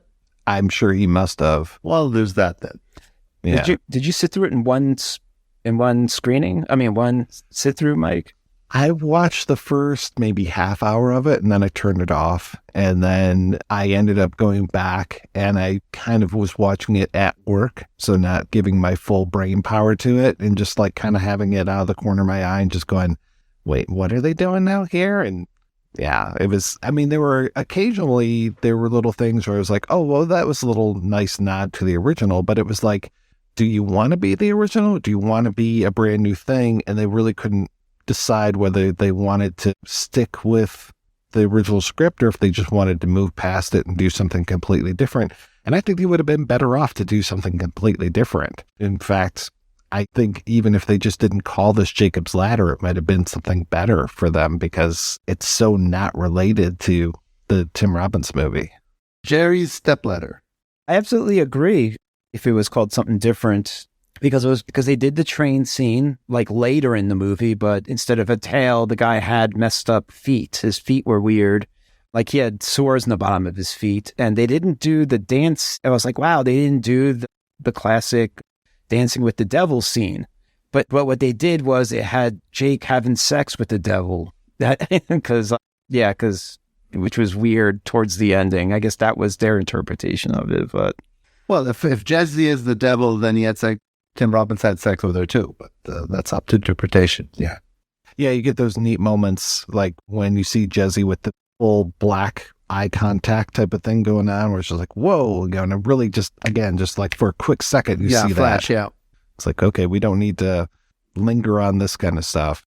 Jacob's Ladder 2 is just like what you said earlier. We had this 1980s war boom and, Platoon, I think when Platoon came out, it kind of, for me, being a kid back then, it made, like, my dad watched all these war movies and I didn't care about it. But when Platoon came out, it kind of made war movies mainstream. It felt like I wanted to watch it because it had Charlie Sheen in it and had these cool people in it. And then, you had Good Morning Vietnam and Full Metal Jacket and Hamburger Hill all coming out in 1987. And then Michael Dudikoff, Platoon leader in 88, Casualties of War. And then what's interesting is that Casualties of War in 89, what is this war doing to people? And then you have Jacob's Ladder that caps this whole Vietnam boom where it just gets even more into it. It's interesting how we start from Platoon and it kind of ends with Jacob's Ladder. I don't know. So like when it came out, it kind of, because we were had all these Vietnam movies, it was like also this nice, I don't know, it was just like you kind of watched this genre, kind of morph and then end with Jacob's Ladder. What genre is Jacob's Ladder? I guess ultimately you could call it a horror film, but there's political thriller, there's, some eroticism going on, there's, spiritualism, there's just so many different aspects to this. And then the question was too, back in 1990, how the hell are they going to market this thing? Are they going to market it as a straight horror film where people that are expecting like a, Friday the 13th, Jason, Freddy type of thing come in here and they're just like, well, this isn't horror. Like what is your brand of horror? This to me is much more of that horror of like, your Repulsions or something where it's just like, okay, what you're seeing isn't real. And now you have to figure out what really is going on. Absolutely. And I am obsessed with box office. So I was kind of curious how it opened. And it actually opened at number 1 when it first came out. It made $7 million. Second place was Sibling Rivalry with that actress that just passed away from Cheers. I forgot. Sorry. I'm spacing on her name. I feel so bad. Kirstie Alley. Yes. And then third place was Ghost, which already made $180 million at that point. White Palace was number 4, and Marked for Death was number 5. So it was number 1 when it came out, and then you talking about horror, next week, Child's Play 2 bumped it out of first place. So I guess people wanted a more lighthearted horror film. Stabby father. Yeah, more because this is like, because like I said, I feel like this is this feels like a 70s movie that we got like 10 years later. So I don't think the new audience being trained with nice 80s movies wasn't, like this was pretty, 70s audiences were used to such hardcore endings and stuff like this. I don't think maybe the audience in 1990 wasn't expecting this. I have a really great story that I was just telling a friend of mine the other day that I'm about to do a podcast about Jacob's Ladder. And he's like, I'm reading it. He's like, yeah, is that with Robin Williams? I'm like, no, you're thinking of something else. So he was thinking about Jacob the Liar. There's this movie, Jacob the Liar. It's a similar title. But then he started thinking and he went back. But he was like, wait, but isn't it a movie with something spiritual in it, but something about the Holocaust? So he started going back, and he realized that like 20 years ago, he was working at a video store in Jerusalem, and people, like teachers, used to come and like rent a movie to show on like Holocaust Remembrance Day. And apparently he just realized that 20 years ago, he tried to recommend Jacob the Liar to someone, but he gave him Jacob's Ladder instead. Oh, God. So at some point 20 years ago, some poor classroom full of kids in Jerusalem were sitting down to watch a Holocaust movie. And 5 minutes into it, it was Full Metal Jacket meets Saving Private Ryan meets the Texas Chainsaw Massacre. Shit. Oh, my God. Imagine. So that's my friend Ron. That's his story. I'm glad that you guys brought up occurrence at Owl Creek Bridge as well. Apparently, both Bruce Joel Rubin and Adrian Lyne were familiar with that, and they both kind of like met on even ground when it came to that particular movie or that particular story. But I didn't realize that it was done by, I want to say there was a movie version of it in like 1919 or something. It was like really super early. And then there was, it was King Vidor, and it was 1929, so not 1919, 10 years after that. And then it would be done again as a short in 62, and that's the version I'm very familiar with. They actually showed, speaking of showing things in class, they actually showed us Occurrence at Owl Creek Bridge in high school, I guess because we were studying American literature, and we were talking about Ambrose Bierce, and so this is like one of Bierce's most famous stories. It was a French film, but no dialogue, so Twilight Zone ended up picking it up, and they kind of put rappers with Rod Serling at the beginning and end, and then they turned it into a Twilight Zone episode. And so I think that so many people are familiar with this particular story via that Twilight Zone episode. I had no idea about this at all. It wasn't until I started looking into it for this episode where I kept seeing that pop up. And then I watched the short. I found it online. And it was, I already knew the ending, unfortunately, but it totally does feel like something they'd show to a class in the 80s, pull out the projector, string the film. Because I watched some weird shorts too in class. I wish I remembered. One was really, a couple of them were pretty disturbing, and I was like kind of shocked by them. Like I remember one I watched where there's this guy hanging out with his dying soldier for like 10 minutes of the short. And then at the ending, he finally kills the guy. And then right when he stands up, there's 2 soldiers coming up the ridge with something to carry him away. Like they showed some, and I had one substitute teacher that literally, like if he had us for a week, he'd just throw on a movie. Like one time he threw Apocalypse Now on and Roman Polanski's Macbeth, which kind of blew my mind. I'd never seen it before. In class. He's like, hey, here you go.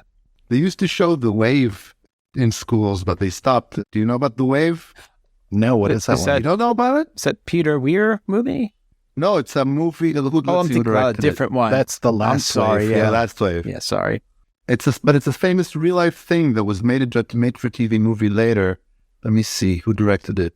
Alexander Grasshoff. I don't know. Bruce Davison is in it. About this charismatic teacher who, it really happened in real life.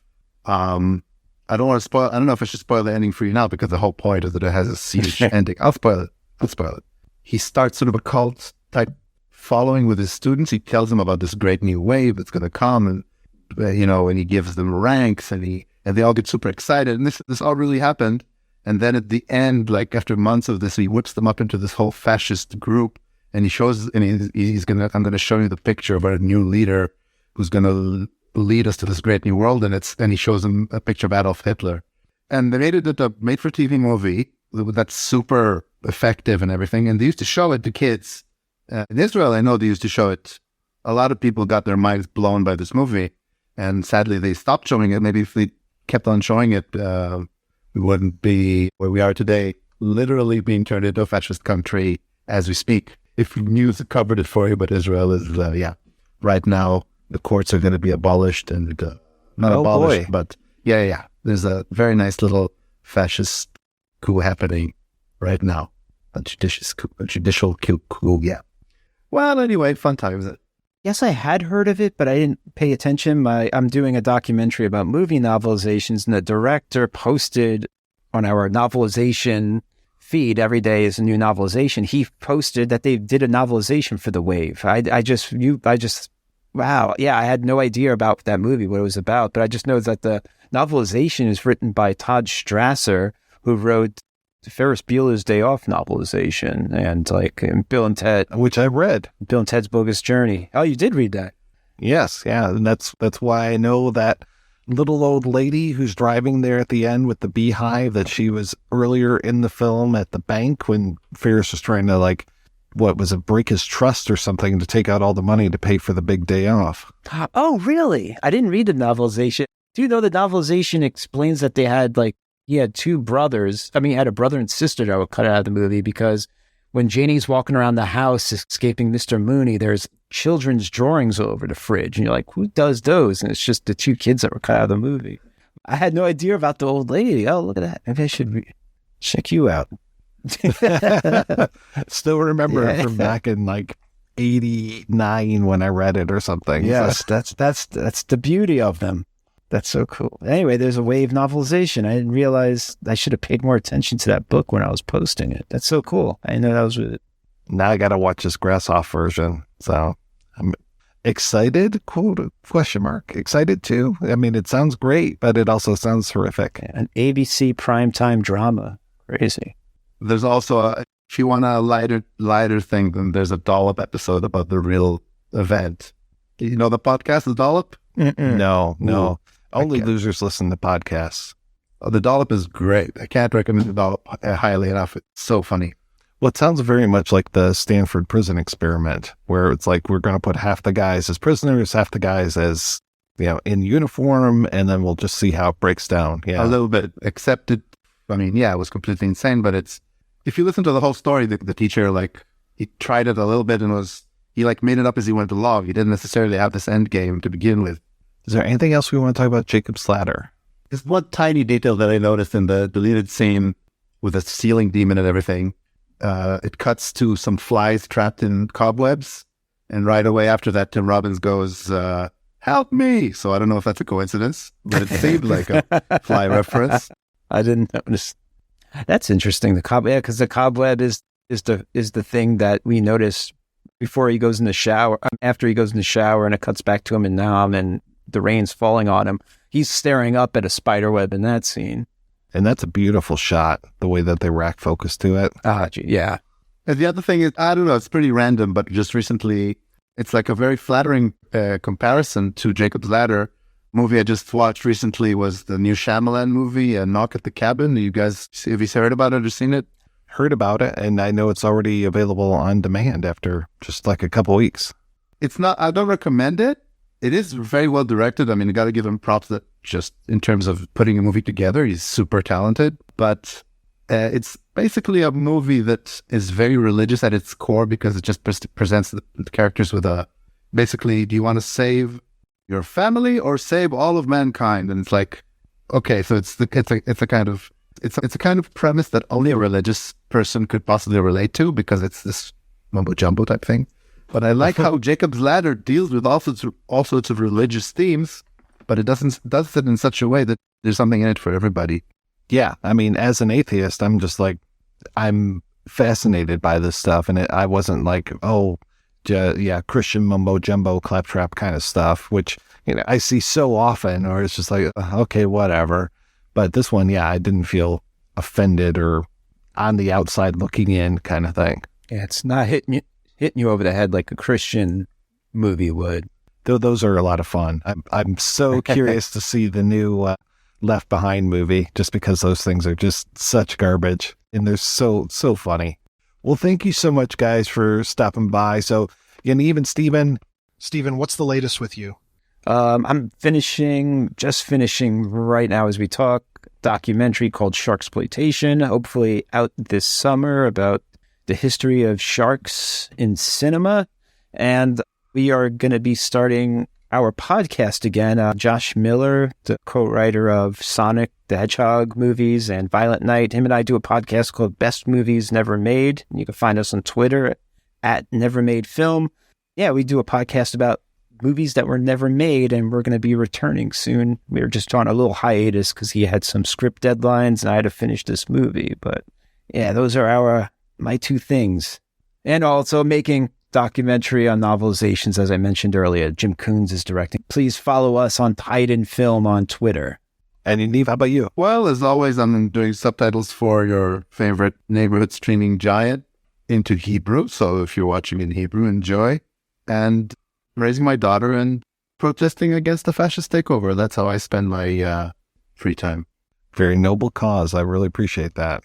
Well, thank you so much, guys, for being on the show. Thanks to everybody for listening. If you want to hear more of me shooting off my mouth, check out some of the other shows I work on. They are all available at weirdingwaymedia.com. Thanks especially to our Patreon community. If you want to join the community, visit patreon.com/projection booth. Every donation we get helps the projection booth take over the world.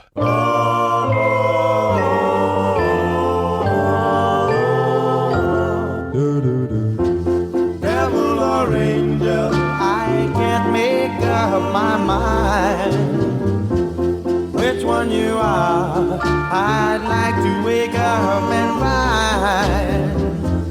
Devil or angel, dear, whichever you are, I miss you, I miss you.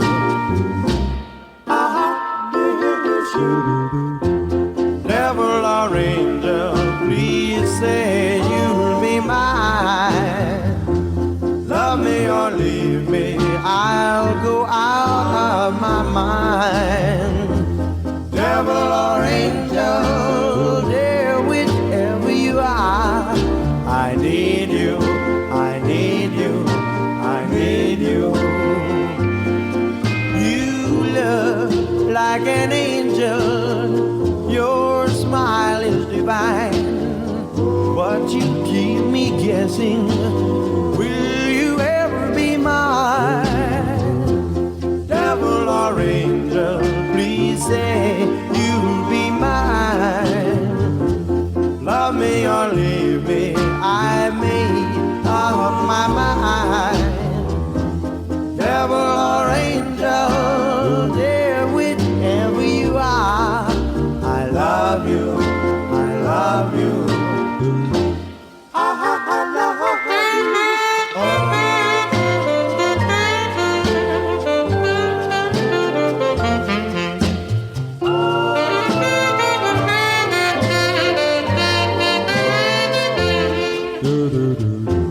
Devil or angel, please say you'll be mine.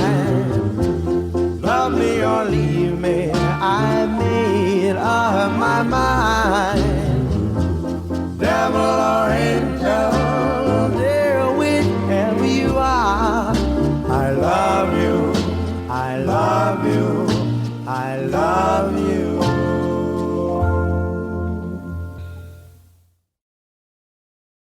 You're still here? It's over. Go home.